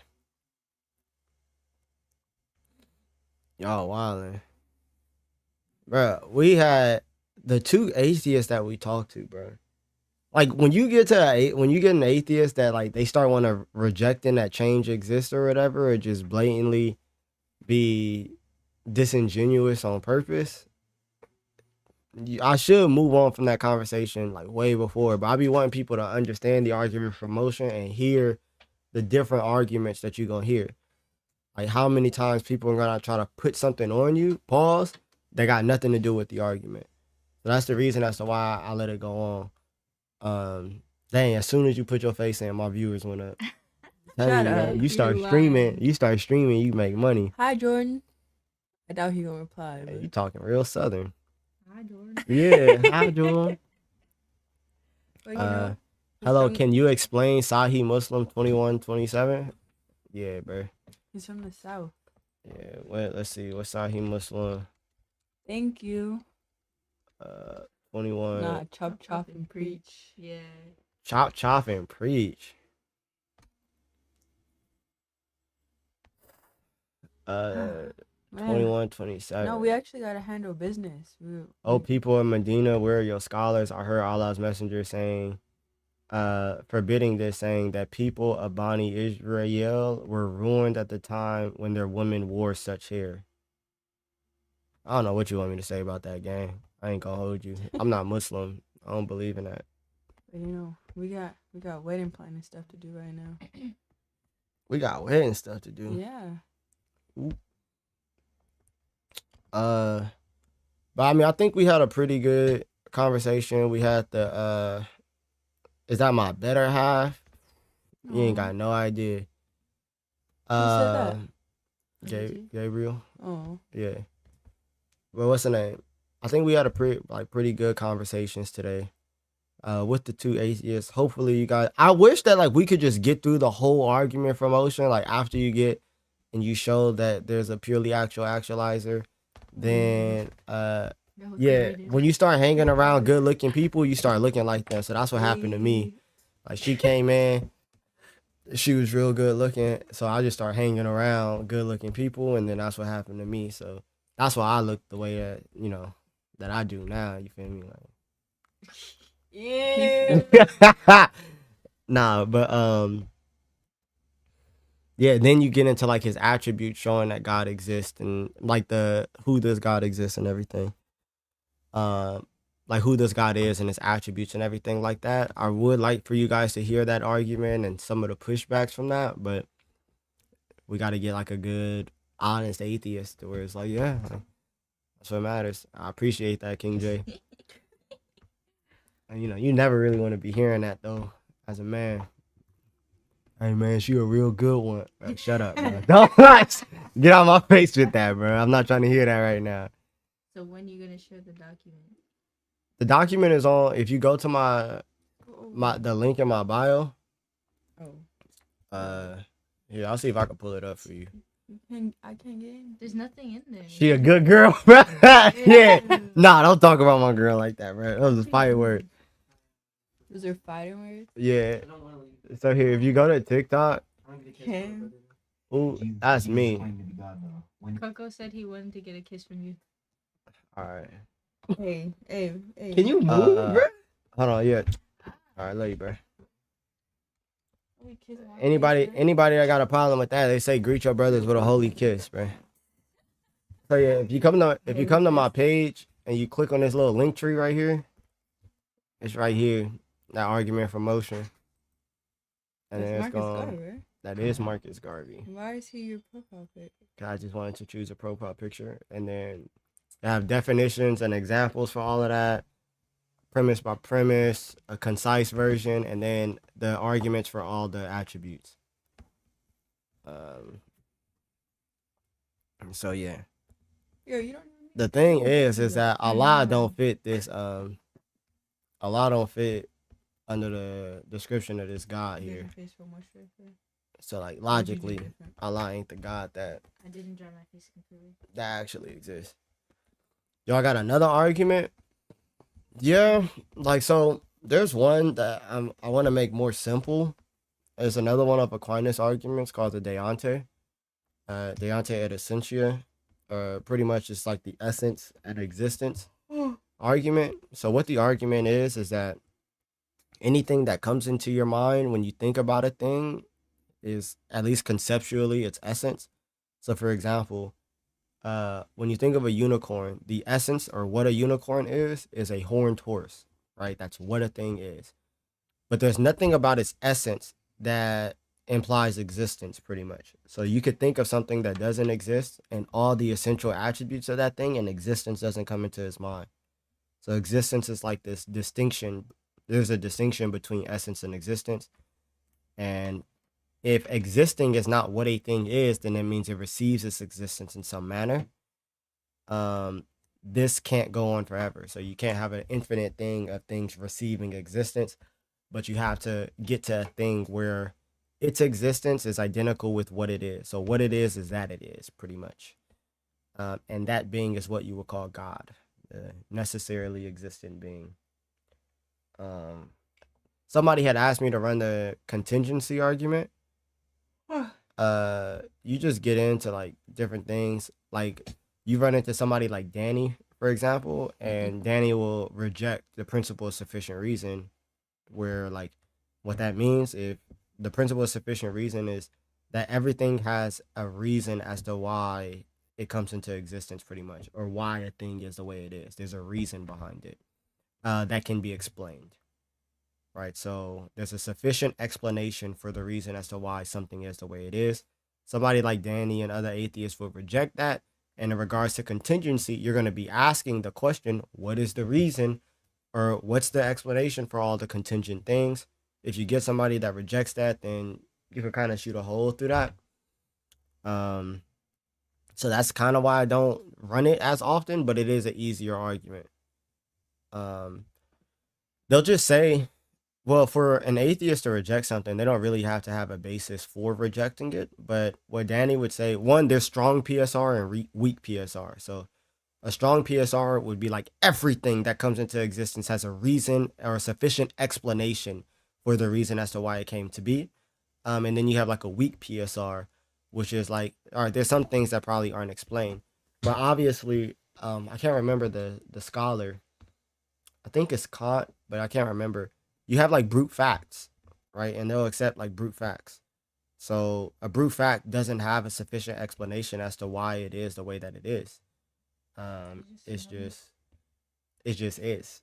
And they'll accept that. So they'll say that like maybe about the universe. So that's why, yeah, they'll go on by faith. But that's why I like the argument for motion. There's only a couple things that you can do in order to try to defeat the argument for motion, and still it probably won't work. The only thing that really you could do to try to defeat the argument for motion is just reject act and potency, but then you can still give the argument for motion without act and potency and just say that something changed, and by change it just means that it goes like some account of change exists, whatever it is, even if you don't believe that it's act and potency, and then you'll go on with it like that. But that's really like the only thing that you can do, because in a per se causal series it can't go on for infinity. That's just like philosophically true. So that, like after you really say that change exists and change is the reduction of potential to actual, you're kind of chopped. I'm not gonna lie to you, it's kind of dead from there. But it just takes a lot of explanation in regards to that.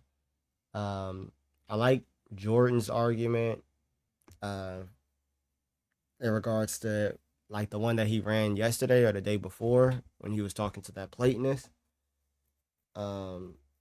That's cool, but you just gotta know a lot. You gotta know a lot with the argument for motion too. I think the easiest one is the one that Cliff runs. Cliff runs the Kalam cosmological argument, which is everything that begins to exist has a cause. So you don't say everything that exists has a cause, because then God exists and then you're going to say that God has a cause.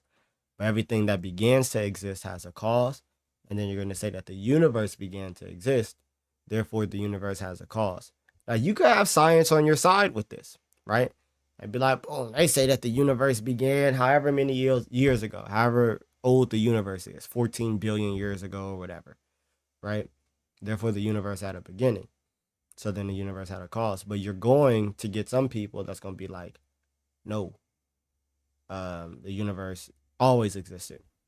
And what thinkers like Aquinas would say is that from reason, you can't say whether or not the universe always existed or it didn't always exist.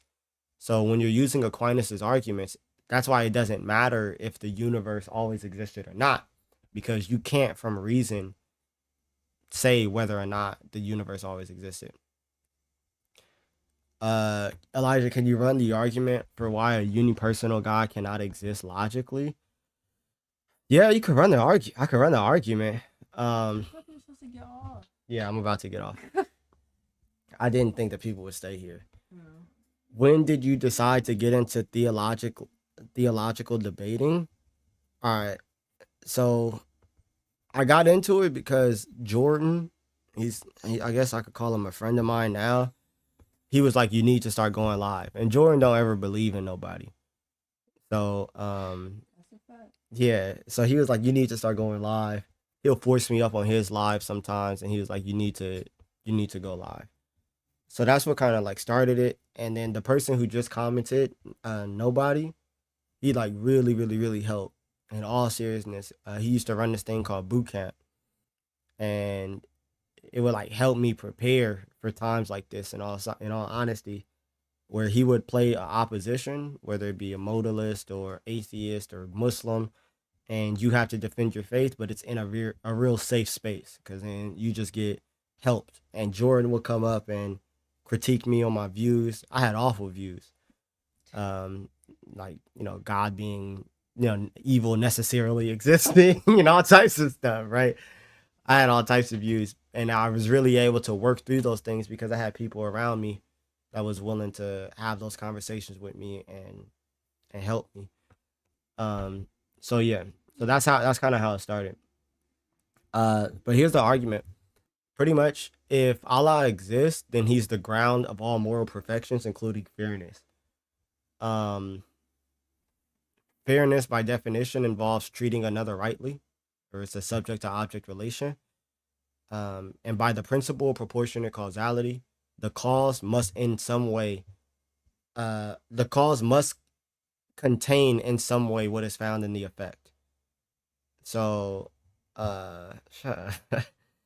so if Allah exists, then everything that exists or everything that is caused is in some way contained or grounded within Allah. If God exists, then God is the ground for all these things, or everything that exists is contained within him in some way. Right? So obviously evil, we would deny that evil has an existence or like an ontology, right? It's not a thing that is caused, right? But it's the negation of a good or the privation of a good. So you wouldn't say that God is the source of all those things, but the efficient cause of all perfections. So these perfections are like love, goodness, justice, mercy, all those things.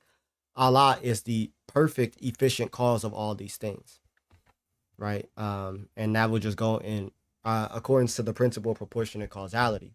So therefore, if he's the ground for those things, Allah must have fairness contained in him efficiently or in some way eternally. To contain fairness, Allah must have an eternal other to be fair towards. But if Allah is absolutely one person with no other before creation, therefore Allah cannot be the eternal ground to fairness. Therefore, Allah cannot be the sufficient ground of moral perfection. So if Allah is the cause of all these perfections, one of those perfections includes fairness. The definition of fairness is, treating another rightly or whatever. It's a subject to object relation, and there's no other in regards to Allah eternally. So he's not eternally fair, and therefore he's not the ground for these things. And that's just according to the principle of proportionate causality. Yeah, Omar, that's a claim that he's the most just or the most merciful, right? But he changes, he becomes that. Now, what a lot of Muslims would say is that, yeah, Allah changes intrinsically. And if Allah changes intrinsically, then logically, he's just not the God that we're talking about. And we could just run motion or something. Like, the God that we're talking about is purely actual. If you're talking about some other God, you could be having a conversation with the pagans over there who believe in Zeus and stuff. That's not what we talking about. The one God that causes everything to exist. That God cannot change, or he has no passive potency. So there's nothing in him that would be changed by anything. And he is the efficient cause of all these perfections that exist.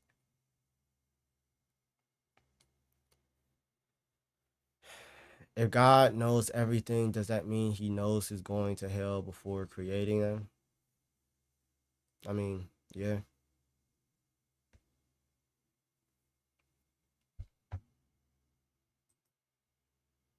Shall I take one guess or? Sure. Sure. You want to hear? All right. I'll accept the dude that you wanted me to accept.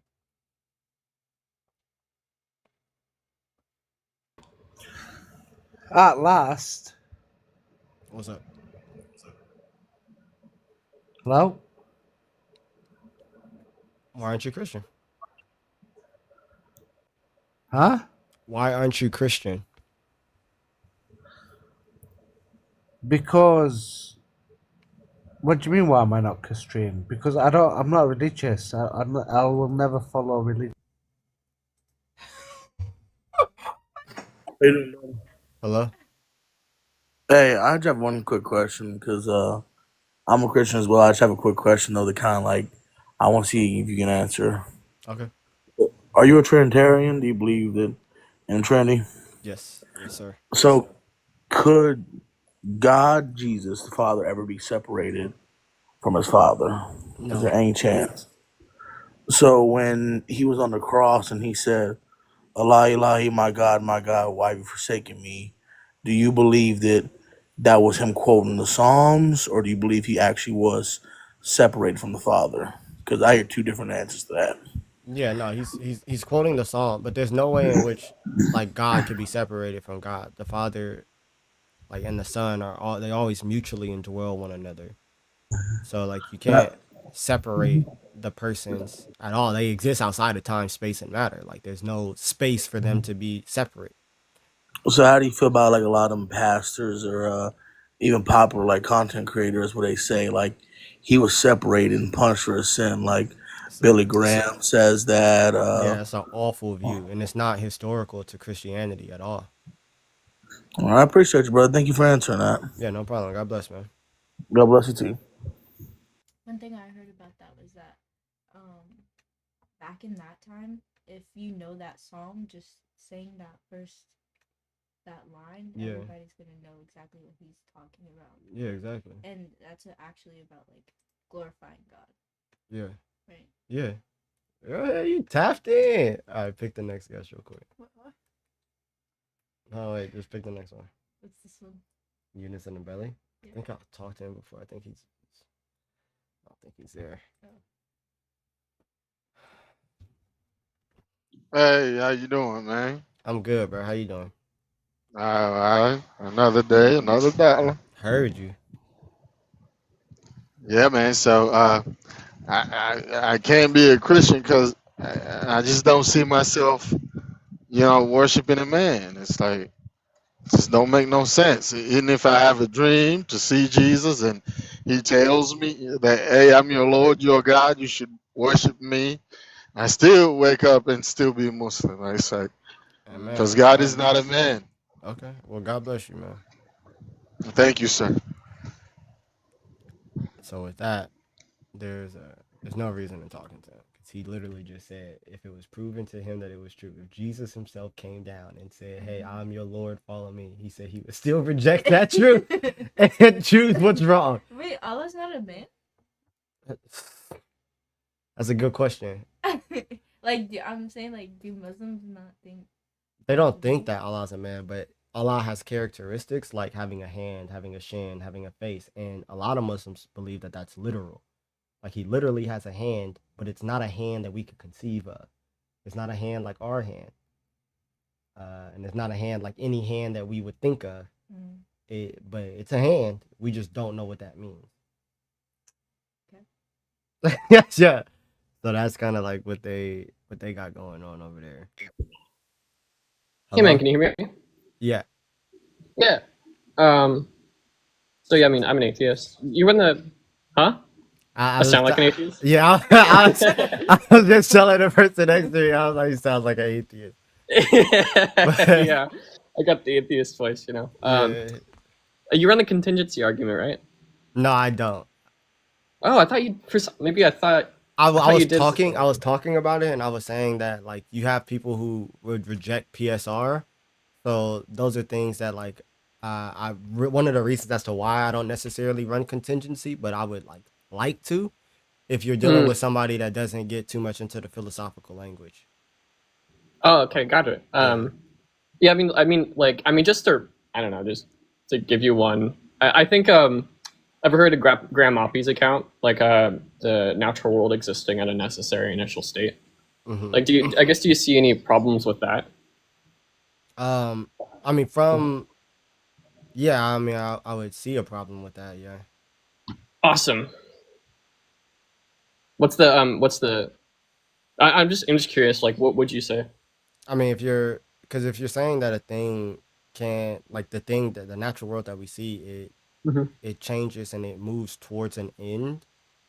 Moves towards an end. Okay. Yeah, it moves towards an end. Then I would say that by very definition, then I don't think it's necessary.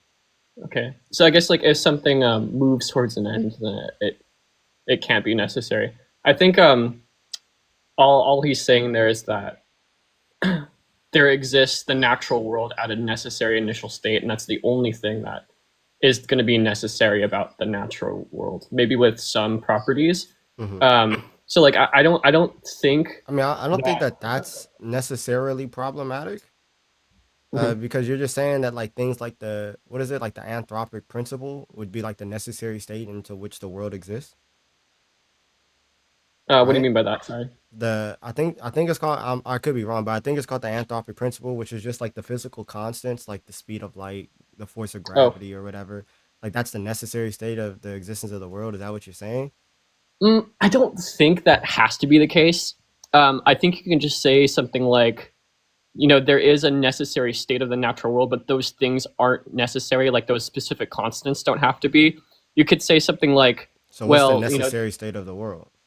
Just like the existence of quantum fields, like the existence of like a singularity or something at time zero.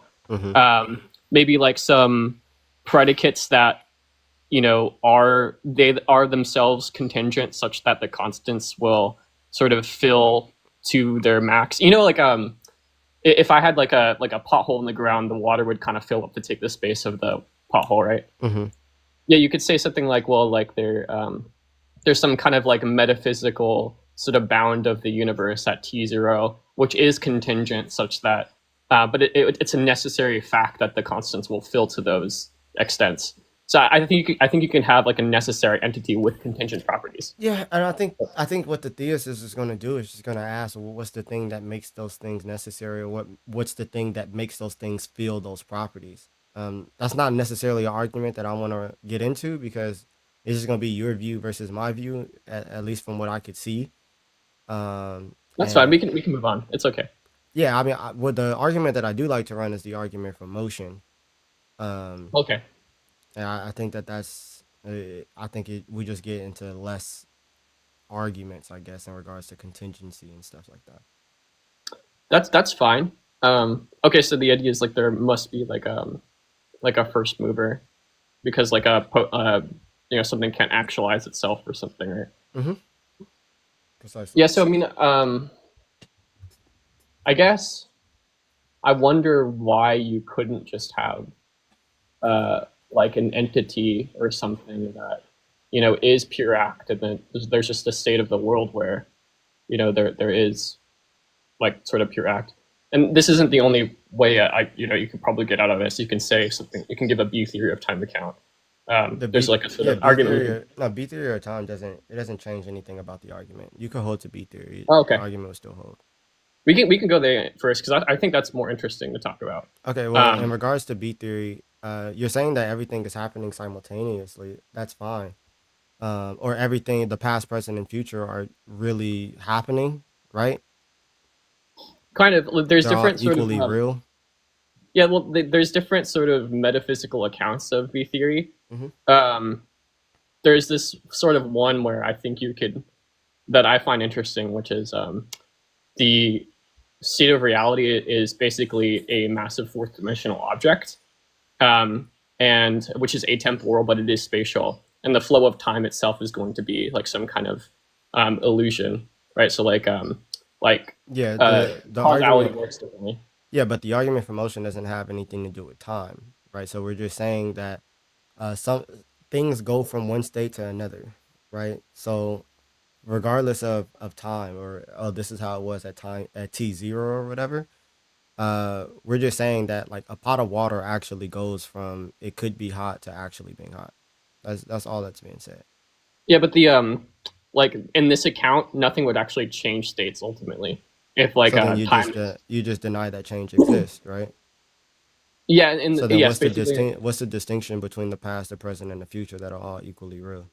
like spatial differences in like Yeah, so the then form. there's a change. I wouldn't say there is. If you mean like it wouldn't be like a temporal change, It doesn't but it would matter. be like a spatial. Like this part of the universe is different from this part of the universe. Yeah, exactly. Is It's that change. okay? Well, yeah. If we're going change in that way, then yeah, I would agree. Yeah, Like so it would be like saying if I look at my hand or something, like this section of my hand is different from this section of my hand. yeah. Like if we mean change in that way, then yeah, totally. Yeah, There's spatial change depending on where you look. Yeah. Yeah, so if you agree that change exists, and just by change we just mean the actualization of potential. So say for instance the spatial change that you're talking about, like your eyes have the potential to look at one section of your hand and another section of your hand, right? We're not talking about any different movement or whatever, but this section of your hand has the potential to be looked at, and then it can actually be being looked at. That's change. That's the If actualization of potential. I mean, if it is the case that um, like there only exists this thing at a non-temporal state, I don't really see how it's possible that this portion of Well, like reality has the the potential to change. argument hinges upon like a specific type of change, like a simultaneous change.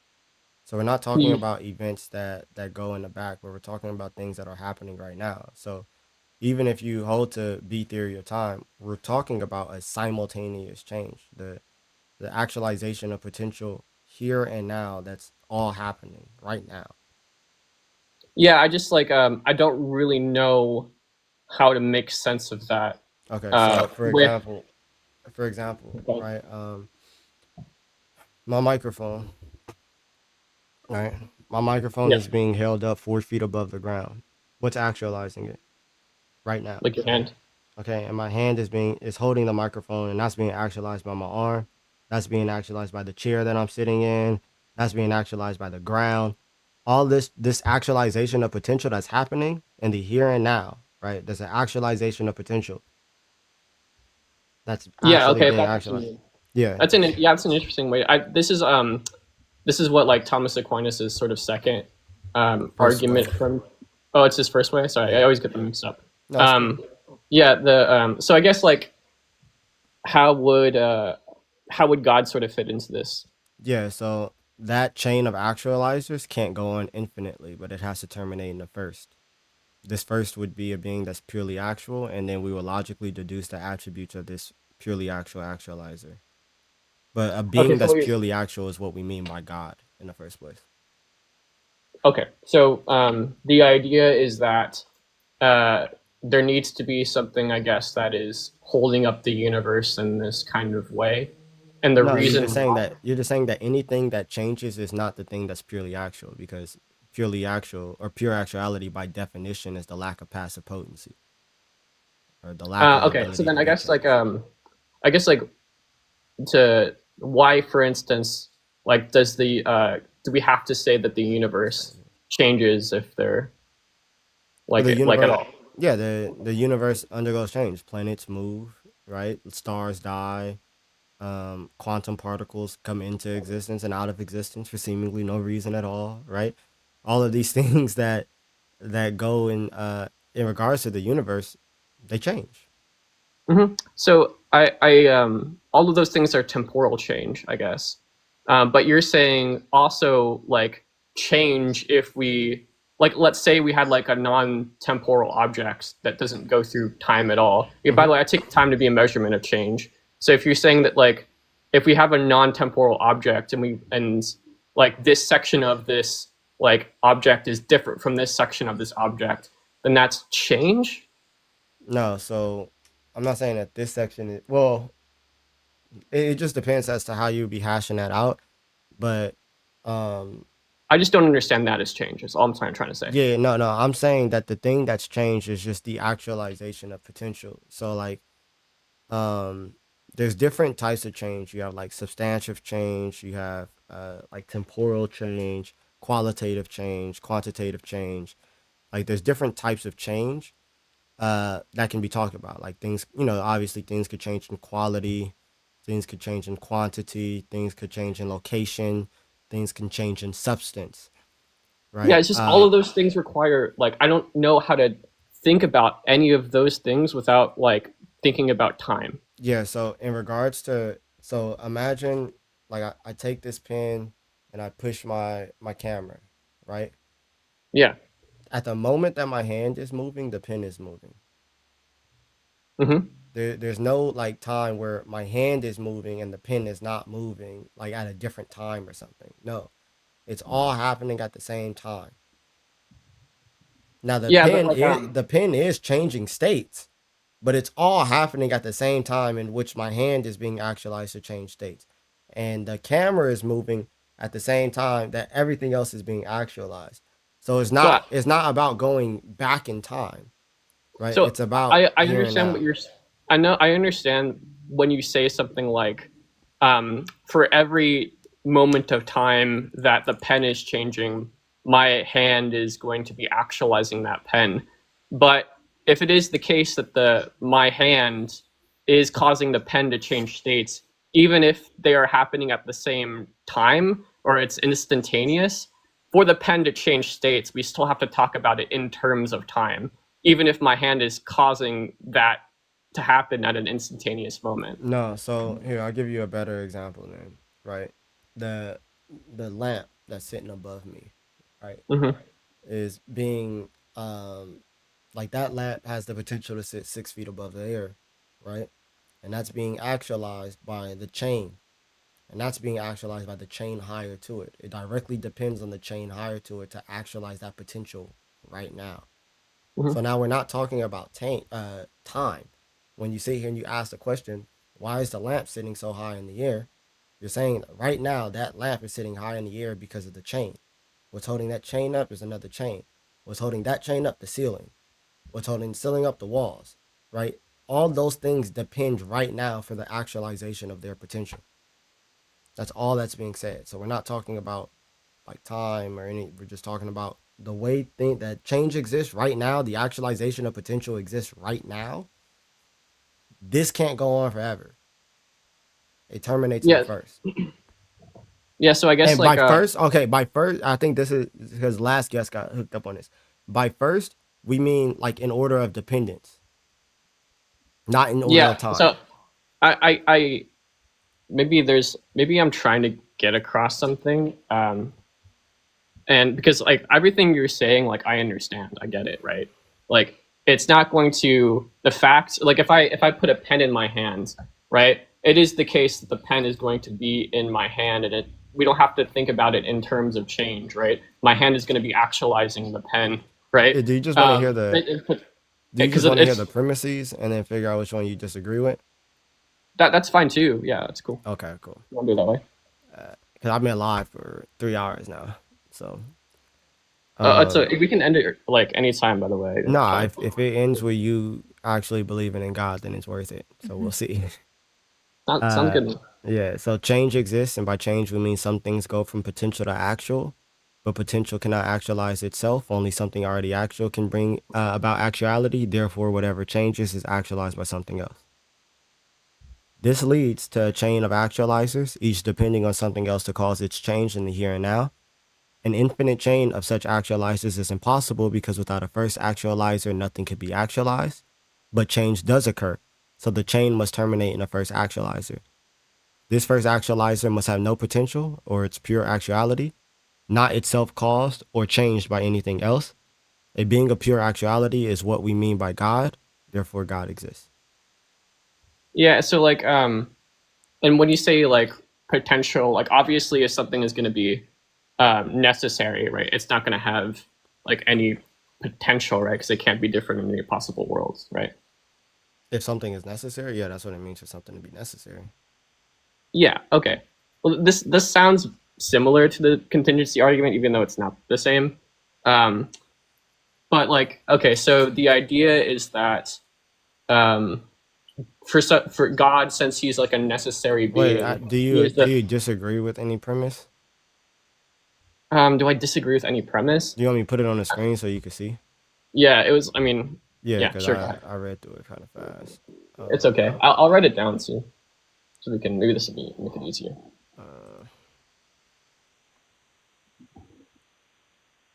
All right, change exists. Some things go from potential to actual. Okay, so for change exists, what that means is some things go from potential to actual. Okay, and what that means is that if, like, we'll say if an object is going to be contingent, right? There's some things that I guess have the potential to be different, and then they obtain in the actual world, like they obtain a state or something. It just means that some things go from what they could be to what they actually are. Okay, so yeah, so when we say like something can go from some way they could be to something they actually are, like let's say we're under so let's say like we're a metaphysically, like under a metaphysical modality.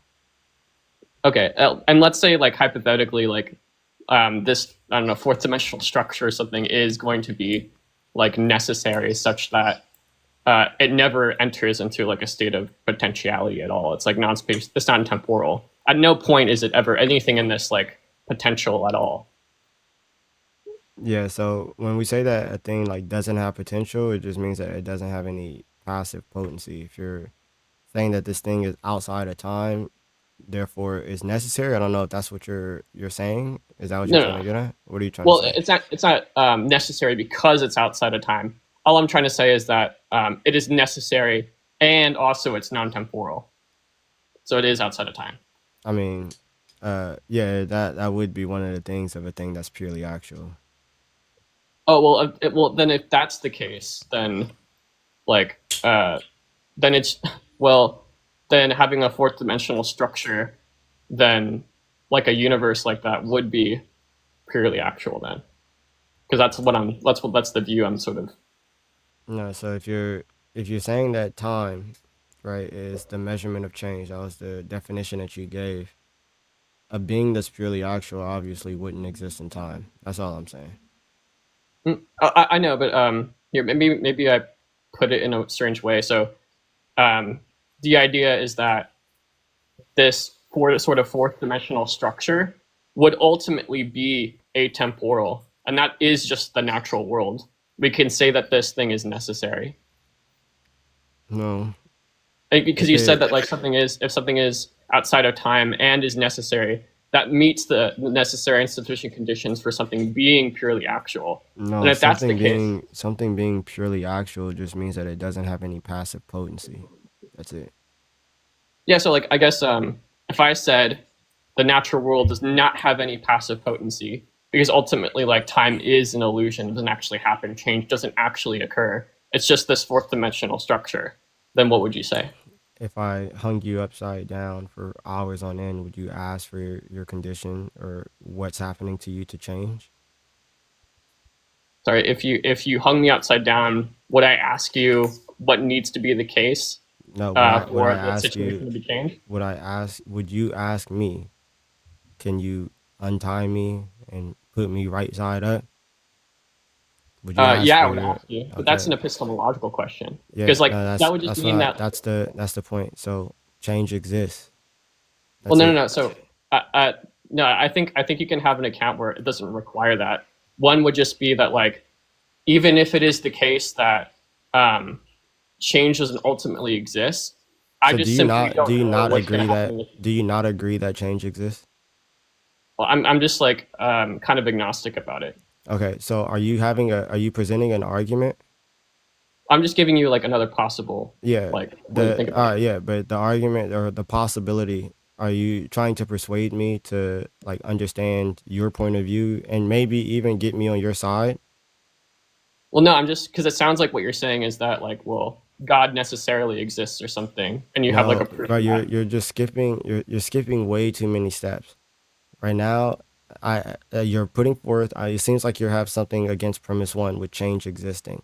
Are you providing an argument or a counter example to change existing that would hopefully sway me in order to believe that maybe change doesn't exist under your worldview? That maybe changes in it. Well, if all that means is that I'm giving you another possible way to look at things and like making it so that way, or convincing you So that then I it's could, yeah, I possible for could look, change to not yeah. exist, So then then yeah, I can sure. look at it another way. Sure, right. Like this Okay, is possible. that's Right? change. Well, that's hold on. Therefore, Me change doing that to exists. you. Yes. When you say like therefore change exists, Yes. I don't really think so because like Is there something? Is my view from your view different right now? it seems to be the case. Okay, Yeah. could But, I like, be if I- persuaded? Could I like, be? Hold on, you're providing this counter example for me to be persuaded to go to another view, right?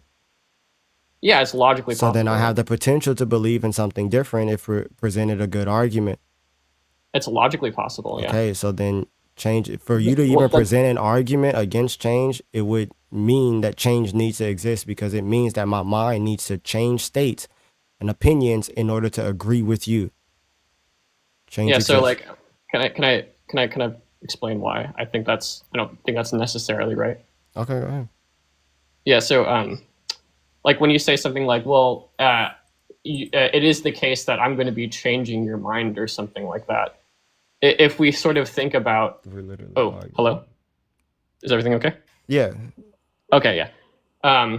If it is the case that time is going to be some kind of like subjective illusion, and it actually isn't real at all, well, then change doesn't actually exist. We're just sort of talking about it to mean that like this moment in this fourth dimensional structure, you have this opinion, and then this moment in this fourth dimensional structure, right? Like or this place in this fourth dimensional structure, you have another opinion. Is the right? are the two places really different from one another? Yeah, the places are different. Do I have the potential? Do I have the potential to get from one place to another place? Do you have the potential to get from a place to that? I don't think that's necessarily the case. I think it's possible that you simply. Well, when you say like when you get to another place, right, hey, it's hard to know. It's hard to know what you're asking. I guess. Like, yeah, are you asking me? Is it? Are you asking me if it's logically possible for like in the future? Because there's a difference between it actually being the case and what we know is the case or what we don't know is the case. Yeah. Right. Like, so I don't know if it is the case that you will change your mind in the future. And it certainly is logically possible, but I don't know if it's metaphysically possible. Right. It could just not be possible that you are actually it not be possible that you're going to change your mind. Right. No, there's no logical contradiction with me changing my mind, nor is there a metaphysical contradiction with me changing my mind. But like, if I were to drop you right now, would your state or your status or the place in this four-dimensional structure have changed? Well, I think like when you say me, well, I mean like when I say you, it's a hard question. Wait, hold on. You finna ask me when I say you, who am I referring to? Well, yeah. Well, I was just gonna give like, are you gonna let me give an account? So like, if we mean me, just to say that like there is this sentience that exists in this fourth dimensional structure, and no, my place isn't being changed at all, right? If we're taking into account like my entirety of my state within this fourth dimensional structure, then no, I don't think so. Right. This has nothing to do. I don't know why you keep trying to make it about like time or fourth dimension. It has nothing to do with that, bro. The act potency distinction doesn't have anything to do with time. You go to A theory, you go to B theory, you could come up with your own thing, Jolly. It doesn't matter. Well, I just don't. I honestly kind of have no idea. Here is my microphone right now being held up by my desk. Yeah, I get that, man. Okay. But like when you bring in a change into account. That's change. That's change. I don't. Does Well, my if is there I all don't right? know which When you one. think of my microphone, is there anything that like within the essence of a microphone where it says that and this microphone sits 4 feet above the ground? Sorry, I think you cut out a little bit for Is me. there Can you? anything in the essence of this microphone where it says it necessarily sits 4 feet above the ground? Is there? I'm agnostic about that. Okay. All right. Well, I Well, mean, I I mean, guess you if it should. is the case that this is true, well, then yeah, necessarily it does sit above your like desk, right, at this location. So then, when I put it on the floor, then what? Well, then it just at that location, it's necessary. So then there's a change in between necessary locations. So Would this so change? What this do you mean? this microphone could potentially be here and could potentially be somewhere else. That's a change in location. Bro. No, I don't think so. Like if we mean Can I like go? Thank you. if we mean like Yes. That was kind of crazy. It's insane for somebody to be so like smart. Yeah, yeah, he was very smart. He seemed like he knew a lot, but it just didn't feel like he was really paying attention to your like explanation to things. Right. Like if we get to the point where we're that's why they say anybody who denies change exists. This is what they used to say in like the medieval ages. Anybody who denies change exists, torture him until he begs for something different. Cause if change don't exist, it ain't nothing happening to you, bro. Yeah, I don't really see how they don't see that change doesn't exist. Yeah, Like, that's unfortunate. my hand is here, then it changes. I don't know. It's just like, bro, if you can't get past P1, bro, like, and then it's just the exact thing that I gave him. So if anybody denies that change exists, you could say that, yo, if you're presenting an argument, then you're automatically implying that change exists, that my mind and my opinion can be changed, that I could potentially go from not believing that change exists to believing that change exists or vice versa. Literally. That's a change. So like even for you to argue against P1 is just self-refuting. If it's necessarily the case that the object is at its location, then at another location, fourth dimension, then it isn't possible for it to be anywhere else. You're just like, I don't get it. yeah, that's just very unfortunate. I hope maybe something will make sense to him later. Will we already be great? You said what? I hope maybe something makes sense to him later. Yeah. So, Jolly, I mean, if you want, you could look more into the argument, and you could see like why even your account of time, it doesn't change anything. I think if you're trying to say that everything is necessary, like at this moment in time, I don't know if you have to like provide an argument for that everything is necessary, but you're just saying that you're agnostic on the situation.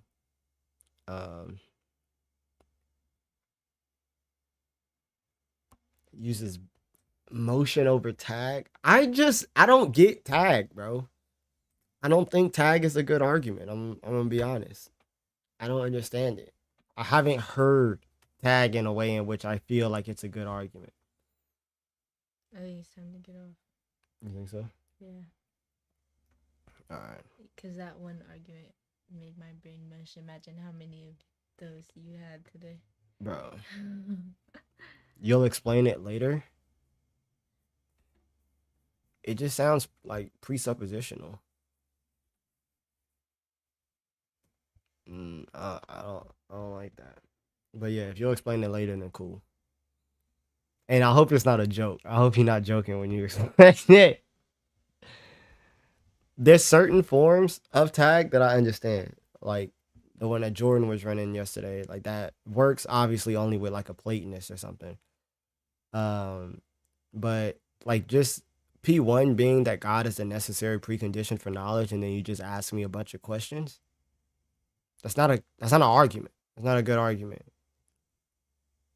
And then you just put God in that place, like, oh yeah, I can know my name because I have the necessary precondition for knowledge, but you never really proved that. You're just saying it.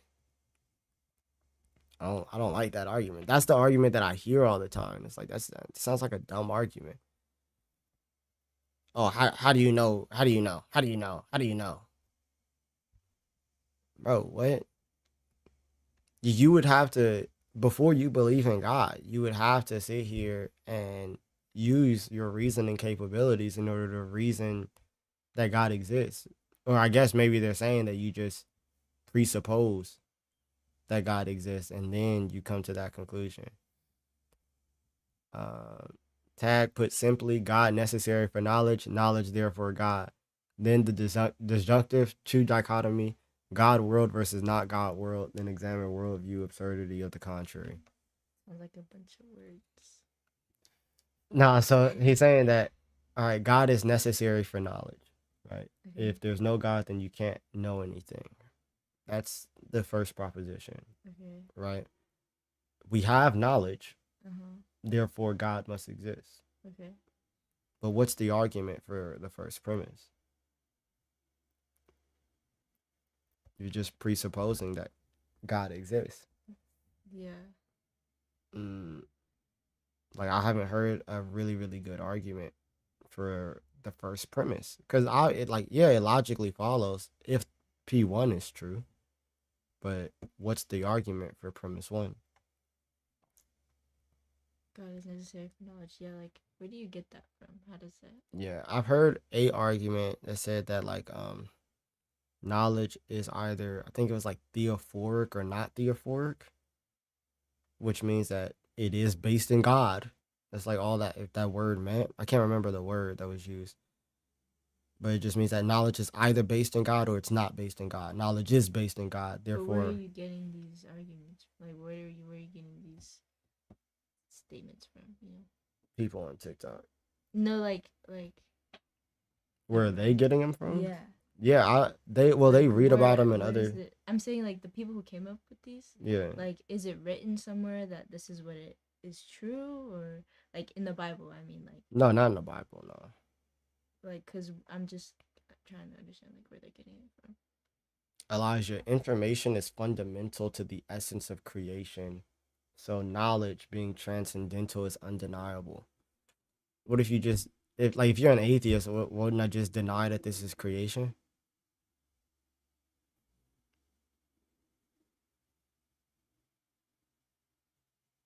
I don't know, bro. Maybe one day y'all come up and y'all sit here, y'all could tell me. Let me know what's up, bro. Either way it go, what's my issue with Islam? It's false. It preaches awful things. A lot of things. But I'm going to go ahead and I'm going to get up out of here. God bless you guys. In the name of the Father, the Son, and the Holy Spirit. Jordan is live. Go over to Jordan's live if he's still alive right now. But God bless you. Now somebody wants to request that.